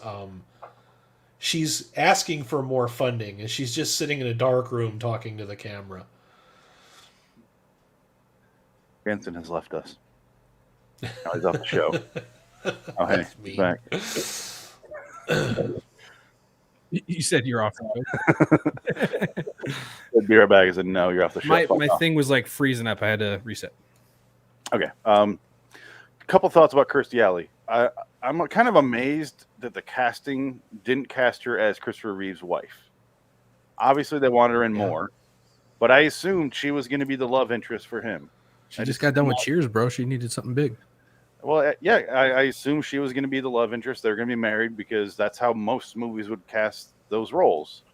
I didn't realize his wife was going to kill herself right away. So once I realized that, I understood why she wasn't in that role. But also, this is clearly the start of her downfall because she starts to look fucking terrible in this movie. I was just going to say I have a love-hate relationship with Kirstie Alley because it's like I loved her in Star Trek The Wrath of Khan, and I liked her in Cheers. But she's a shitty person in real life. Yeah. She's a fucking miserable human being. I can't stand her. I'm gonna jump in and say I never liked her. Not even in Cheers, and I love Cheers. She was supposed to be in 3 of the Star Trek movies, and her introducing role was Wrath of Khan, and I liked her in that. At least I liked the character. And then she could have been in 2 other movies, and she's like, "Nah, fuck that." Literally my first role. I'm gonna walk away from that shit. Our move. That is an egotistical maniac right there. All right, most people always acknowledge their roots. Or she just didn't like it. So I guess I don't know, but she had a grand opportunity to be a powerful female Vulcan officer there and walked away from it. So why she's like Mickey Rourke, just like could have been super crazy successful, right? And went fucking crazy and ruined their lives. Went completely the opposite of where you thought she'd go or he'd go, just wow. And now she's like a child with a balloon, just inflating and deflating it, just just keep ballooning up. And it's so the fact that she's kind of comes off as nefarious might be maybe my subconscious telling me she's a shithead in real life, and this might be the perfect role for her to be the villain in this movie because she comes off kind of like a villain. There's not, a clear-cut villain, at least in the first 2 acts of the show. Would you call her a villain? I got her more as I just kind of got kind of a villain vibe from her. Maybe it's like Jansen because she's a government person. I just saw her as more of a beyond this town exposition character, and that was all she's there for. Well, here's my issue with the whole thing. She seems, from the point of the pregnancy, she seems like she's going to be a negative influence on the whole thing, right? She's paying out these people to run tests. $3,000 a month. If you have right. She's being real secretive and shit, and like not giving out any information. She takes the kid. We don't know what's going on with that. So they're playing her up to be this I mean, and it was so obviously that they were playing up her taking the kid to be like the kid's not dead, and she's going to go and do some more tests on him. So they're very much playing her up to be the antagonist in this, and then it just doesn't pan out at all. So it was very strange. Unless that was an intentional subversion, right? And it very well could be, but at the same time, it's like, well, 4 seconds later, we realize that's not the case. Like the kids grow up in a matter of 4 minutes, so we already quickly know what's actually going on, which was kind of a bummer because I wanted more of watching those kids grow there up, wasn't enough lead up to that at all. I was enjoying that, and then it stopped abruptly, and I was like, oh, I was really liking that part. The original movie I watched after this, it has a scene where the little baby one is sitting there, and she like does the thing. It makes like one of her siblings walk over with a toy and give it to her. Oh, you get a little bit more. It's only 77 minutes, the original. I'll have to check that out. Yeah. It's very, very, very fucking British. It is the most British thing you'll ever watch. It's also, I think, out there on YouTube for free. Like there's a whole bunch of it uploaded on YouTube. You can just watch it. So yeah, I've seen it before, but it's been a long time since I watched the original. It's not as good. I'll say that. But there are certain aspects where they flesh out a little more. But also they cut out a lot of stuff. Like I don't think there's any Mark Hamill role, that sort of stuff. They cut out a lot of the kids walking around. They cut out a lot of that. It's very bare bones. They have now that you mention it, the exact same. I do feel like this movie does have some padding in there, like some very obvious padding that, like Jansen mentioned one earlier. There's a scene there where it really doesn't need to be there. Why did she have to go in and get the finger paint and fall over? You could have everybody could have just dropped right in the middle, like right after Michael Pre took off. They could have just dropped. Right. I mean, the only thing that I can see that was taken out of that scene was we were introduced to the janitor, the drunk janitor. That's oh it. Yeah, I forgot. Gratuitous Buck Flower. How can you not love Buck Flowers? Yeah. Well, he's wonderful in everything. I don't mind that scene because I think it's there just to establish how quaint and small this town is. Sure. It's the only scene where you really see that. So I think that's all it's there for. Well, except for the first 15 minutes of the fucking folk music playing while everybody's just yandering around. That's what you should cut out. Get rid of that. Yeah. I was just happy to see Buck Flowers. I'm like, yes. Every time he's in a movie, I always instantly like it. And everything always goes up a point. I'm like, wasn't he managed to get Buck Flowers playing the old drunk? Cool, What, was he in Escape from New York? Escape from New York, Back to the Future. He was in Sorority Babes and the Slime Bowl Bolorama. That's a fucking fantastic movie. Ever get a chance to watch that? Oops. It was Peter Jason's also in this. Yeah. Another Carpenter staple. He has a big old beard in this. Almost didn't recognize he seemed like the grumpiest fucking asshole ever in the beginning. And then he's like, when the kids decide, we're going to go fuck off and live in a shack. He's like, he drives off to go save his daughter. He's like, where is she? He's like super concerned, almost hits a kid. These kids control the town, and they kind of did a kind of a cool thing where they kind of time jump, and then you see the town's like all dilapidated, and nobody's obviously coming through. They're doing like the Children of the Corn thing, right? So these kids control the town, obviously, because she says the kids are interacting with the townsfolk, and then fast forward to that scene. You think that the kids, if they could control the town, could pick a nicer building than a big old red fucking barn, which could easily be burned down to the ground. In the original version, by anything. In the original, you get more of the regular kids interacting with the alien children, and the parents are like, stay away from them. You get a lot more of that. This one kind of over most of that. I think I want some more of that too. You could do a cool thing where you splice in. Yeah, to edit it yourself. I would consider that. In this one, it almost seems like there's no children in the town until these kids are born. It does. That's a detriment, if you ask me, because But the problem is they have a line where they go, the kids aren't learning because these kids are creeping them the fuck out. Right. They should have showed us that. Yes, they should have showed it. The original did. Just one little scene would have been all this would have taken. Yeah. I think this movie's about 10, 12 minutes too long, but I still am asking for more scenes. Like, just swap out. Just the right ones. Give us the right ones. Yeah. You can cut out the whole Mark Hamill subplot. He does nothing for this movie whatsoever. Just dies. He just dies. Yeah. Buck Flower has his scene. That's all you needed. The janitor scene where they make him walk up on the roof of the school or their building, hold his thing out, and just fall into a car. That is one of the best kills I've seen in a horror movie in a while. And to that point too, it's like we had all of these characters that were added into the story just to show us different ways that they died, right? And they all technically die the same way. They kill themselves or killed by acts of, shit they did getting them killed, right? So I did like that. It seems a little redundant, though. The kids don't want to just kill them. They want to teach them a lesson, too. It's like, oh, yeah? You want to fucking shake a broom at me, old man? Well, I'm going to impale you with a fucking broom by making you climb a ladder backwards, jump off, land on your car, and impale yourself with a fucking mop handle. That was amazing. Which, to me, that part also contradicts the movie storyline of the kids themselves, right?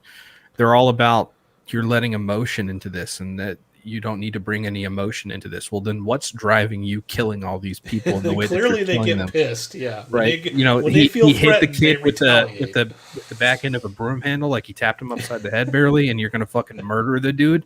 I think he might have some anger problems. Yeah, but think about like psychopaths. They do feel anger. They don't feel compassion or love or empathy either, but they still feel anger. Sure, but then that's contradicted by the end of the movie. With the other little kid. Well, they set that up nicely though. Sure, they did. But they introduced the idea. Sorry, I don't mean to cut you off, but they introduced the idea that these kids can be taught this, right? So what's the problem with the other fuckers? They obviously understand it. They just aren't willing to jump into it. They set the idea up that these kids are paired up with a female of their species, and they're mated from birth on. So the one kid, I can't remember his name. Damn, I just watched this like a few minutes ago. It's starts with a D, isn't it? David, thank you. Okay, so David is the one. He asked a question earlier. He's saying to his mom, "You don't have to get emotional. These things happen, And then he senses. I sense that you're disappointed with me. Like what does empathy mean? Okay. Holy shit! You'll recognize him. Yeah, I just looked that up. Deckard. Yeah, his name is Fred Thomas Deckard. He's in the Nightmare on Elm Street remake. Holy shit! Yeah, Thomas Deckard. So they set that up. Nightmare on Elm Street. Yeah, it said you what is empathy, and throughout the course of the movie, he learns empathy, and then once he learns it, he starts discovering things that he misses in his life that he wants, that he clings to, and he starts separating from the group because he doesn't have a mate. So, and that he senses loss. Aspect of the storyline is my favorite part of the movie. Yeah, is that because it all ties together with Christopher Reeve. He goes in and goes, maybe I can teach these kids something. Yeah, and he tries to teach them empathy about being a human and that sort of stuff. And the only reason this kid learns any of that is because he's not on the same wavelength as the other ones, because he doesn't have his partner. This kid's also the kid from Honey, I Shrunk the Kids, the TV show. Nobody fucking watched that. I mean, one person. I saw it. No, there was kind of that slightly touching scene too, where Christopher Reeve loses his wife. She could, one of the kids, her kid makes her own mother commit suicide, which is creepy like the leader. Shit. And then at one right point, over your left shoulder there. At the graveyard, David is looking at the stillborn kid, was supposed to be his mate, okay? Yeah. And he figures that out. He's there. Christopher Reeve goes to the graveyard. Obviously, the gravestone happens to be in the same area, but, movie has to happen, whatever. He senses that Christopher Reeve misses his wife, grabs his hand, and they kind of clutch. And so that's when he decides, hey, maybe I can teach these kids because he can connect with David. Little did he know that the rest of them are fucking serial murderers. So they're evil as shit, especially his own daughter. The best scene in the movie is because the tension's there where we're going to talk about the ending. We're all over the place, I know, but the ending where he has the bomb in the suitcase and he's sitting there, or the briefcase, and he's sitting there and he's trying to think of a brick wall. And he's like trying to get, because the woman made him promise he would get David out of there, because he's like, they both realize David is different So they're trying to get him out of there, and the other kid's like, no. He's like, I can't leave. And it's just back and forth on, is this kid going to get out of there? And it's like the most tense scene in the entire movie. And I'm like, I don't remember if he gets out. Like, I don't remember that part. And I really wasn't sure. Because I was like, maybe he just blows it up, and all of them die. Can we skip to the ending yet, or do we want to curb it? I just said it, yeah. This is surprisingly the most uplifting Carpenter ending I've seen in quite some time. There's actually a payoff. I will say that the third act of this movie is my least favorite because it's a little messy, it's a little rushed. There's some problems I had with it. I'll get to some of those things in a minute, but the fact that David does get away tells me that Carpenter finally decided to not have a fuck you ending in the end of this show. You know, it's like we're gonna have two good people escape this crazy fucking situation. But is it ambiguous because would David remain an empathetic soul or would he become evil later on? I think he'll be fine. He's already on the path to empathy, and the other kids being gone is definitely going to help that. Right, the hive mind is closed off.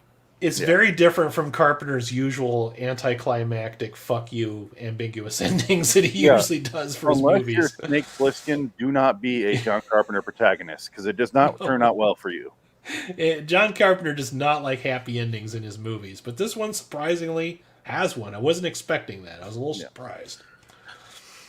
Did anyone else think it was weird when Christopher Reeve goes and finds the blonde girl, the main blonde lady, whose name I do not know? He finds her in a classroom, and Jansen was having some problems with this scene, but he goes in there, and that's when she's like, save David, he's different. And he's like, all right. And then he fucking starts like kissing her and making out with her, and then just gets right by. And I'm like, that was the most awkward, let's have a relationship out of nowhere moment that this movie clearly did not deserve whatsoever. I feel like there's some deleted scenes that ended up on the cutting room floor with that one, because I feel like there's some undertones in other like conversations that they're having, but it definitely was out of place. Is there any deleted scenes in that Blu-ray? I haven't get a chance to look at the special features, but I will definitely investigate it. I am curious. I have a big problem though. I told Phoenix too. Is there's one scene where she breaks the window. Oh, I have to that. Get. Okay, you can play it. Oh, go ahead and say it. I gotta find it. Yeah, she breaks the window to get out, right, so to climb through this door, but she's on the side of the door that has the lock switch on it already. Like she could have just fucking unlocked the door and walk out. She's inside. The door's locked from the inside. I thought it was funny. I thought about that, but it's one of those things where I went back and zoomed, like, you know, did a freeze frame on it. It's one of those things where it's just a lock. Like there's not a bolt on the one side, so it's just a lock. That's all it is. Are you sure? No, that's what I'm saying. She's on the side where the turn key should be. The keys are sadly here. There are no deleted scenes. There's no deleted scenes listed on the back of this special features section. What I'm saying, Phoenix, though, is that she's on the side where the little latch thing is that she just has to turn to get out. She's inside, trying to get outside. It's a room for kids. Those are supposed to lock from the outside. There's not really an option to unlock from the inside. Whatever, dude. I don't believe it. Okay. all rooms are made to be locking kids inside because that's what you do with kids. You're doing a school. Also, there's a window right there that unlocks from the inside. She could have just opened that fucking window. She could have done so many different things. My problem was a couple seconds later here, there's chaos happens. All the kids are making everyone shoot each other to make the military shoot the other military guys. Chaos. The lady escapes from the room. She walks over to this, and she just finds I passed it. Okay, the purse. What the fuck is... Okay, I want to turn down the volume, but what is this little weird creature on the ground that she pulls this purse from? It was the burned lady. It was the burned mob lady. That's Mark Hamill's wife. Yes, but look. Is she 3 feet tall? A monster? What the fuck? I didn't even notice that. That happened so fast, I never thought of the scale. I am not kidding. I rewound it 6 times and went, did a kid die? Did one of the kids die? Well, why would the kid have the charcoal keys? briquette. Her crotch is here, and then the legs. Look at these chubby fucking legs. What is this creature? Well, no. I can see what's happening. So look, the knees are bent and the feet are going out up. Oh, okay, I see it now. Yeah. You see it? It's an optical illusion. He thought he was seeing feet, but that's actually where her knees used to be. Okay. You see what I'm talking about, Phoenix? Bad. It's not a very convincing corpus. Yeah. Oh, okay. Yeah. It's going that way. Yeah. It's shot. But to the naked eye, it just looks like those are chubby ass feet. Really bad frog feet. I see it now, but still, there's some giant hips in this lady. Yeah, she's a very muscular lady. Apparently, her tits did not burn off. No, she didn't skip tits leg don't day. melt, dude. Tits are heat-proof or fireproof. I see what you mean now. Yeah, I see the foot. It does not look like that. No, it doesn't. Prior to this scene happening is my least favorite scene in the entire movie, where literally they come out with pitchforks and fucking torches. I'm like, this is 1995, right? I'm like, yes, this is some shit I would expect from like, a James Whale Frankenstein movie, not a John Carpenter movie. It made sense.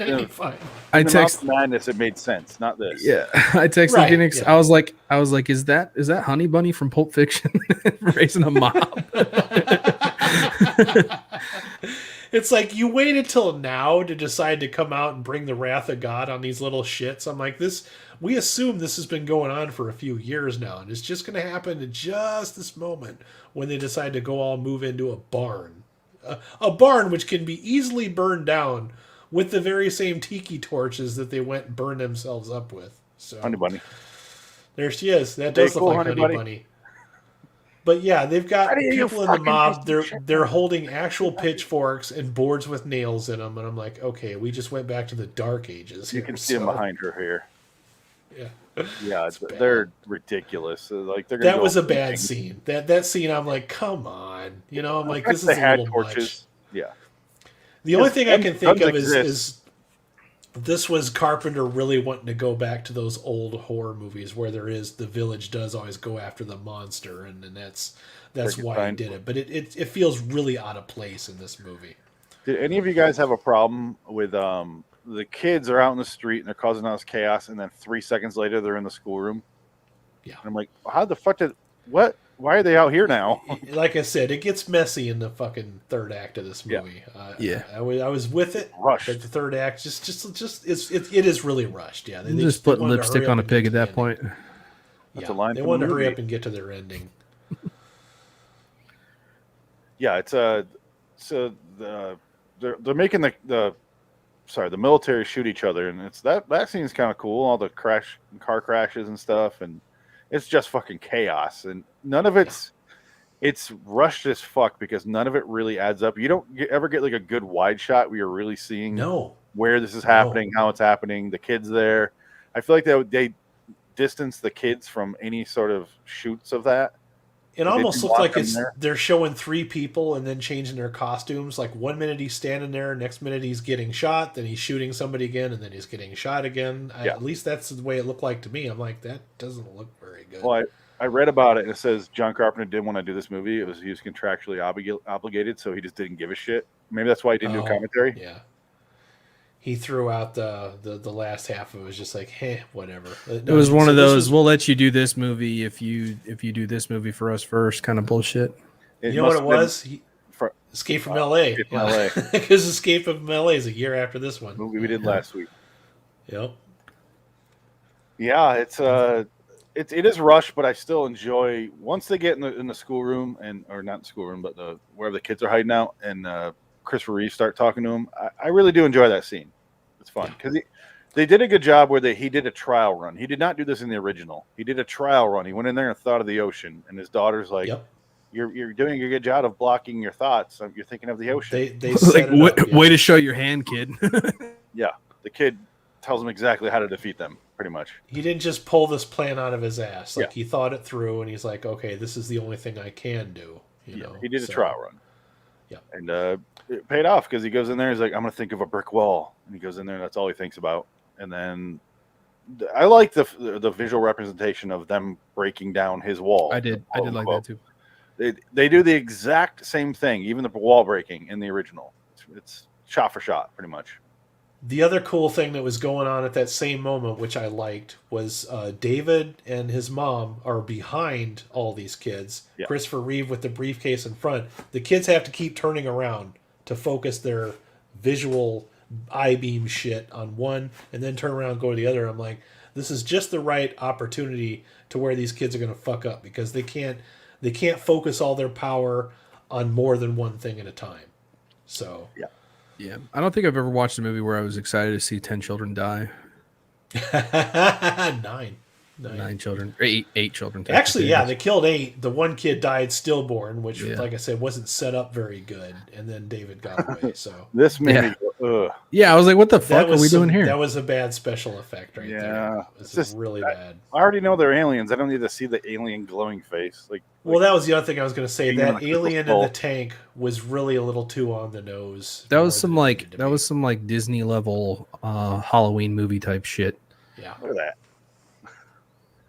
All dead. Fuck them. I like how they're all like. I like the whole monochromatic color thing. Yeah. I can't tell if that's like. Oh, their costumes are great. Yeah, I can't tell if that's like to add to the creepy factor of this film or if it's a throwback to the original film. Well, that's why the third act kind of bugs me a little bit because it's like you've got these retro costumes and then you've got the villagers literally with their pitchforks and torches. Like they just stopped giving a fuck at this point. It's like give them some torches and some pitchforks. Everybody's waiting for the scene. You know what's going to happen. I'm like, no, these are good old boys that live out in the country. They got fucking high-powered rifles. These motherfuckers hunt, okay? Somebody's going to be packing some heat. Not one single one of them had a gun. Give me a break. This is the David kid. Mark Hamill had a gun. It didn't turn out well for him, though. It's true. No, that's the only surprise I got from Mark Hamill is the preacher is set up just to be the guy that tries to be a sniper, only to fail and shoot himself off screen, which was disappointing. There's more kids in the original. This is David. He's like the leader, though, so it's different. Interesting. Yeah, but I always remembered that. I remembered that scene where they finally find out that Kirstie Alley, and that's the other thing that's kind of strange. She says, I've been spending years building up this resistance to, building a wall so that they can't read my thoughts. But yet they still easily read her thoughts enough to make her walk downstairs, and then they see the alien in the tank with the vivisection scar still on it, and they make her vivisect herself. That scene was genuinely unsettling. Yeah, but I think the alien in the tank was a bit like a step too far. There is a kind of sequel to this movie, by the way. 1964, Children of the Damned. Oh, okay. You can definitely tell Stephen King saw A Village of the Damned, and then this subsequent sequel, Children of the Damned, and went Children of the Corn. Okay. Yeah, it's the same fucking thing. I hate Children of the Corn, dude. I fucking hate that movie so much. It's so bad. Not even Linda Hamilton could say that. But. Linda Hamilton could not save that movie for it. It is so bad, and it's like there's such a love for that, and I don't understand why. I can find no joy in that movie. Direct-to-DVD sequels. Oh God, they're so still bad. Making them. They're still making those. They really are. They got a whole Children of the Corn universe. I'm like, where did you get all this material from just nothing? Like a short story that you've turned into a pile of endless sequels of nothing. Somebody's still buying it, so they must be doing something right. It's the same thing with They Come Back. What's the name of that Stephen King? What the fuck? What is that? With the car and the kids blow themselves up. They sometimes come back. I know which one you're talking about. Sometimes they come back. Kind of sometimes they come back. It's like a retro 50s kind of fucking thing. I've seen that. There's a ton of them. And like, how are you still making these? Yeah. It's not good. It's not good. I hate Children of the Corn. I fucking despise that movie. That one made me genuinely angry. I just wanted to rant about it when I got done watching it. That's before I was a movie critic. Never seen it. Started me getting into wanting to write these things down. Oh my god! I'm looking at all these sequels now. I need to stop looking. It's endless. It's getting mad. Endless. Thankfully, this didn't get any sequels. This one here, because I think it wraps up fine the way it is. I like the fact that it actually has some sort of a positive ending for a change. Christopher Reeves dies in a barn, but I think you realized that somebody had to do something, and this was literally the only way. You had to beat them at their own game. Yeah, let me say this: the reason he decides to do this is because they basically say, in all the other towns, the kids fucked everything up. They killed everyone, and then they had to bomb the town. So all the other towns just got destroyed. So he's trying to find a way to avoid that. So he bombs the town. He bombs the barn. He just bombs the barn. Yeah. He bombs a building. Also, got blown up anyway. This town, Midwich, has the most explosives of any fucking small fucking Rembrandt style town I've ever seen in my entire life. the fucking helium tank in the back of the truck. Helium tanks and fucking C4. Which, if you watch that one too, the explosion comes from the other car first. I was like, ooh, that was ill planned. Where did he get a bomb from, by the way? He just broke into some building and just He's a walks out doctor, with it. man. He can figure this stuff out. Do farmers usually use explosives when they're not raising minor. crops? I mean, I'm confused. I mean, fertilizer bombs are a thing, I guess. No. It's weird. If he was a pipe bomb, that'd have been funny. But Yeah, if you'd have just built it on this kitchen, yeah, that'd have made more sense. But I just he does actually try to reason with these kids, and he realizes it's just pointless. Like he says, you need to have, you have no emotions, and you get that emotions are irrelevant. And but like you said, clearly that they're lying too, because whenever you cross these people, they just fucking kill you. Like they could just make you walk away, but no, they fucking kill you if you piss them off. they don't ever use their powers to let someone get away. Every single time they used them was that person killed themselves. Every time. That's it. It was a one-trick pony. These kids. Yeah. How come sometimes their eyes were green, sometimes they were red? Was that when they were super mad? Yeah, I think it's the yellow, green, yellow, red. So it was like full stoplight thing, like the levels of their power. Because at the end she goes stoplight. She goes like full red when she's trying to destroy the wall. Yeah. And the bomb goes off. It's like phasers are set to kill. Because she's red, her eyes are white here before the bomb goes off.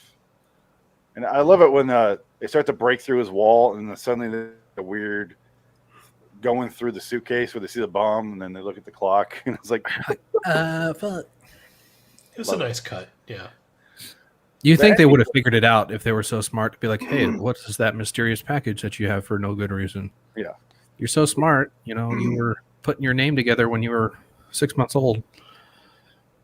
I think this movie looks good as far as cinematography goes. Like the scene that's behind me here on the green screen, the scene from the classroom, is one of my favorites. I just like the way they have like that wide angle shot of all the kids just sitting uniform with their monochromatic costumes on, staring off into space. You get a lot of good, what I call the Carpenter stare. And this one it's all 8 of these kids when they're staring. It's always creepy as fuck looking at these kids just staring off. Yeah, like looking through you sometimes. I like makes you that. want to punch them right in the face. Oh, absolutely. Yeah, there's nothing to be liked about any of these kids except for David. Like there's no saving these kids from anything. They have an agenda, and their agenda is to survive. And they just flat out tell Chris Relief, like, we will dominate you. It's inevitable. Like we're gonna make you our bitch. They throw all their cards out there. We're gonna make you our bitch. Now go get me some food. Bring it to me now. I'm trying to find an ending of the original in pictures, but I can't because when they blows up the building, it's an adorable model. It is so adorable. Oh, yeah. Like even this one is. If you look at the screen here, this one is. It's good. It's a good model, and there's color. I just question though why. Okay, that is pretty adorable. That looks like Godzilla level. No, the original though in black and white is like hilarious. I'm like, oh. The one where the truck drives into the giant propane tank, that one was that was pretty funny. It was unintentional. Yeah. I laughed at it unintentionally because it looked kind of epic. This one, this truck, unintentionally epic. No. When the guy with Peter Jason almost hits the kid, and then he misses the kid, and then they make him drive into a tank of propane. Yeah, that's at the end of the road. I think it's like halfway through. There, right here. Yeah, play right there. Yep, there you go. That scene right there. Yep. This is epic. I love this shit. Wait for it. Pause it right on the when the truck's there, flying. but YouTube doesn't catch it, and then unpause it, yeah. And then get some. Here we go. Right here. Pause. Oh. It's adorable. It's great. I love that scene. I mean, it's pretty good. It belongs in an asylum movie. There you go. Practical effects, am I right? They blew something up, yeah. Something I'll take a got model exploded over when they CG. made that. I'll Absolutely. take a Any tub fucking toy day. over a CG submarine or something. I'll take a bad model over a fucking CG at this Oh point. yeah, I fucking love The Blob, I love 1988, has a lot of bad models in it. Do you care? It's a fucking wonderful movie. Yeah. Yeah, love it. Yeah, you asked earlier where I would put this. I would not put this in my top tier of Carpenter movies, unfortunately. But I would say I enjoyed it for the most part, mostly because of the way it looks. And I've not seen the original, so I don't have any litmus test to measure this against as to which one's good. So I'm into the story, but I can't give Carpenter credit for the story because he didn't write it. Right. But as far as directing goes, I think he did a serviceable job of making a perfectly entertaining That's a good word movie. for it. Yeah, I would say 7 out of 10 for me. yeah, I'm right there with you. 7 out of 10 for me. It was entertaining. There's obviously some issues with it that we've talked about, but overall, it's like you said, serviceable and gets the job done. So Yeah, it's not a bad entry into Carpenter movies. Probably. No, There's probably worse ones to see and worse storylines to get hung up on. So you know what's crazy? A couple things. I also gave it a 7, but it has a 5.7 on IMDb. yeah, this was pretty much reviled when it came out. And the original, I gave a 6, and it has a 7.3. That's strange. That's really strange. I like this version better. The original version, if you think people look the same in this one, holy shit. Wait till you watch. it's even worse when it's in black and white. Black and white probably doesn't help their cause. 17 middle-aged British people in black and white. They're all the same. The guys, I couldn't tell the difference. I'm like, who the fuck is this guy? How are the kids in the original? Are they as creepy as these kids are? Because I thought these kids were great. The little bits that we saw. They're creepy in the original, partly because of the accent and partly because they seem like they wanted to focus more than Carpenter did on making the kids really as a unit. Like they all move at the same thing, except for in Carpenter's, they all walk in unison. That's it. Yeah. They're marching. Their steps are in sync, like they're marching almost. But like they have the same. All look like they're really hive mind in the original. I did have one other problem that I forgot to mention. In like the first killing scene where the kid kills the mom with like sticking her hand in the pot and then jumping off the cliff or whatever. That kid's like 3 years old compared to all the other kids who are still like, I don't know, maybe a year old. And you're like, she kind of winds up being the leader because she's like always the spokesperson for these people. You're like, why is that kid so large compared to all the others though?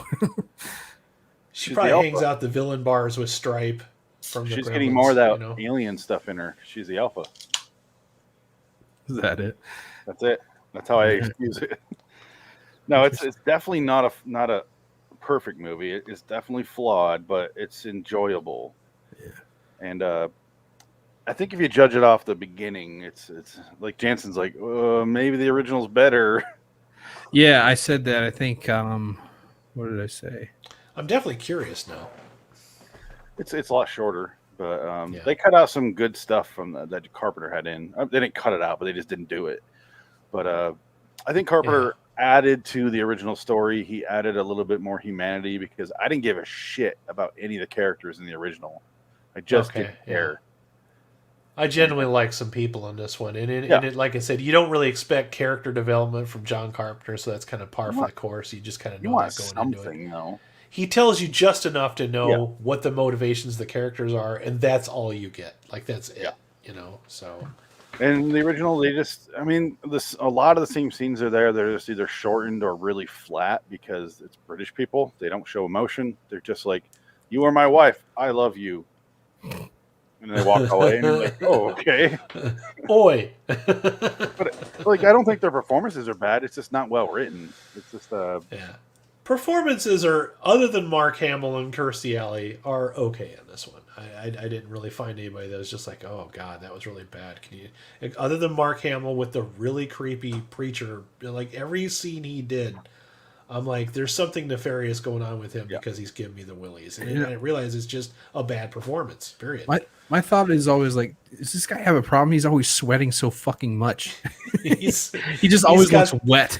He's got some dudes in the closet, if you know what I mean. And I think you know. But he has a wife though, because he when he's in the Le Mans class, like I was like, oh, so he's married? Like that wasn't really set up, you know.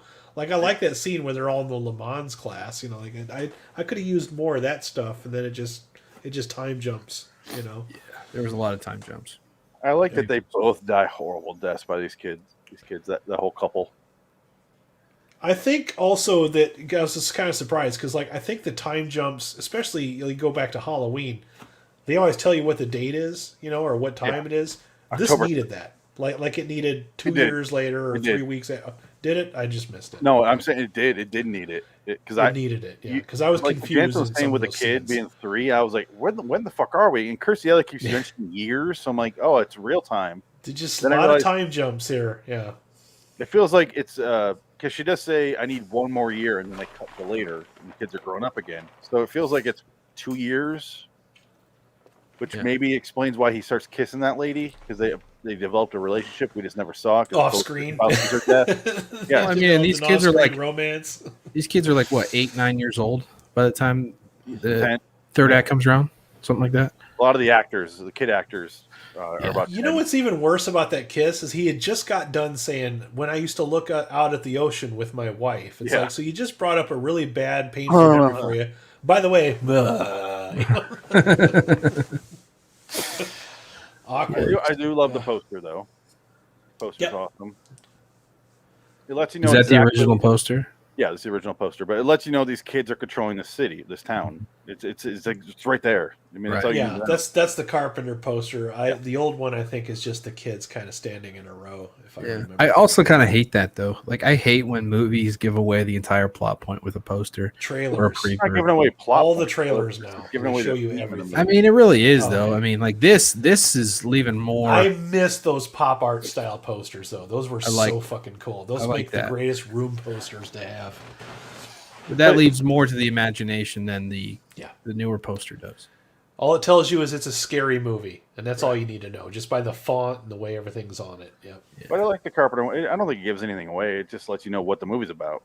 It's about these kids controlling this town. That's not. We almost forgot, Jansen, to talk about the jump scares. The two legitly good jump scares. I was not expecting. The first one was the lady was taking a shower or bath, okay, and then she wakes up from the bath. She's drying her hair. She hears a little bit of noise in the kitchen, walks around the corner, and here's a fucking guy in a costume. Hazmat suit. They did the jump scare noise, and I'm like, fuck, that's the oldest trick in the book by today's standards. Yeah, they fucking got me on that one. I was like, what would it be? Good on you, Carpenter. I jumped like 12 feet when they did that. I definitely have a little stutter there. Yep. That was a good one. What was the other one? Oh god, I wish I could remember the other one. I was thinking that was another good fucking jump scare where they got me. Do you remember? I'm looking right now. I want to say it was the grill scene, but that one just kind of made me laugh. Yeah, that made me laugh. The eye doctor, that was another one I forgot about. Oh yeah. She didn't die, so that's the one they didn't kill her. They made her ruin her own eyes though. Yeah. We didn't see her later with sunglasses and a cane or anything like that, so that was kind of a bummer. I feel like this show would make a good mini-series if they were to redo it. I would like to see more stuff throughout a series of maybe 8 episodes. I think would be a lot more fun. But if they remade it today, they'd make it about the Russians or some shit. You know what scene I forgot about? Not necessarily. This one. Where one of the moms is there and she offers the kid booze, and then she's like, "I'm sorry, I just can't do this." And then he sees a vision of what she's thinking about, and it's her shooting her fucking head off. And he just goes, so sensual. Yeah. Then hard cut to another fucking funeral with Mark Hamill reading. Looks like she's about to deep throat that barrel. What's happening here? Mark Hamill is the least convincing preacher I've ever seen in my entire life. I wish to God it would have been Keith David or Morgan Freeman or something like that. It would have been a lot more convincing. Also, literally anybody. If they could put fucking Mickey Rourke in there. Nobody other than Caucasians in this town, which is unfortunate because you got kids walking around with white face and white hair all the time. I said that too. Hard to differentiate the people. There's so many white people. It's all white people. A lot of Stephen King stuff's like that too, Needful Things, where it's just the whitest fucking town, and then Satan comes in. Yeah, it's this is the whiteiest of Whitey Ford towns I've ever seen. It needed some diversity. Yeah, anything. This is a cool shot. There's a lot of cool shots going off what Adam was saying earlier. There's this right here. This is a cool shot. That's a great shot. And we just didn't get enough of that. The wide angle shots of the kids doing creepy shit always worked. These kids, they had them looking perfect right down to the color of their costumes, and the contrast between the green and the red is great. It makes them stand out more in the scene. The fact that their clothes are so black and white, Trying to find. Actually, not even black and white, just gray tone. Cool. Yeah, that scene right there was bad. That one reminded me of the Innocent Man. Just a table of people in suits. We don't even know who the fuck they are. It's not important. Yeah, the government stuff is in the original. It's a lot more streamlined in the original. It's just a couple beat points to get the danger that's going to happen if they don't fix this shit. It should have been like that. Carpenter's version is a bit more muddled, a bit more. We don't really know. Like, it's you got to commit to that. You got to commit if you're going to do it at all. You got to really go. Well, now that I know that he wasn't invested in this and he was just doing it out of contractual obligation, I still think he did a pretty decent job with what he was working with here. Yeah, so I'm curious if he even liked the original or if you've even seen it. Well, he must have, because he did invite the original director on set and he came. Cool. All right. Jansen's got to go. I gotta go. Bye, Johnson. We're almost done. Later. Yeah, I mean we can wrap up. We be done. Yeah, let's wrap up. Fuck it. All right, so we all gave it 7s. Good movie, not great. 7s. It is second tier. I put it in second tier. It's not The Thing. It's not Escape from New York. It's not Halloween. It's not that sort of stuff. It's a little less. Yeah. But LIWstudios.com for me. RaidersOfLostFlicks.com for Adam. Whole lot of nothing for Jansen. Only thing we have left to discuss real quick is Adam's pick for next week. It is going to be Friday the 13th, the series, and the episode is going... Adam. Oh. What show are we doing? Friday the 13th, the series. What show are we doing right now? What podcast? Oh. It's John Carpenter. My bad. Yeah. Oops. Too many shows. I've been dying to say that all week, and I was like, I got it all figured out. Yeah. So what John Carpenter movie do you want to watch next week? Oh, I'm picking next week? Yeah. Let's just do Big Trouble in Little China. Get out of the way. Okay. Yeah. I didn't realize I was putting you on the spot. I thought it's the same No, order. that's cool. I picked the wrong show. Yes, it's just kind of funny. But that's all right. I'll curb that for later. Yeah. That's another Carpenter movie I watched a ton as a kid and haven't seen since then. So I'm interested. One that has a little bit more character development than most of his stuff. Yeah. Yeah. So we're gonna get all those, and I'm gonna pick Elvis after that, and just get all the Kurt Russell movies out of the way.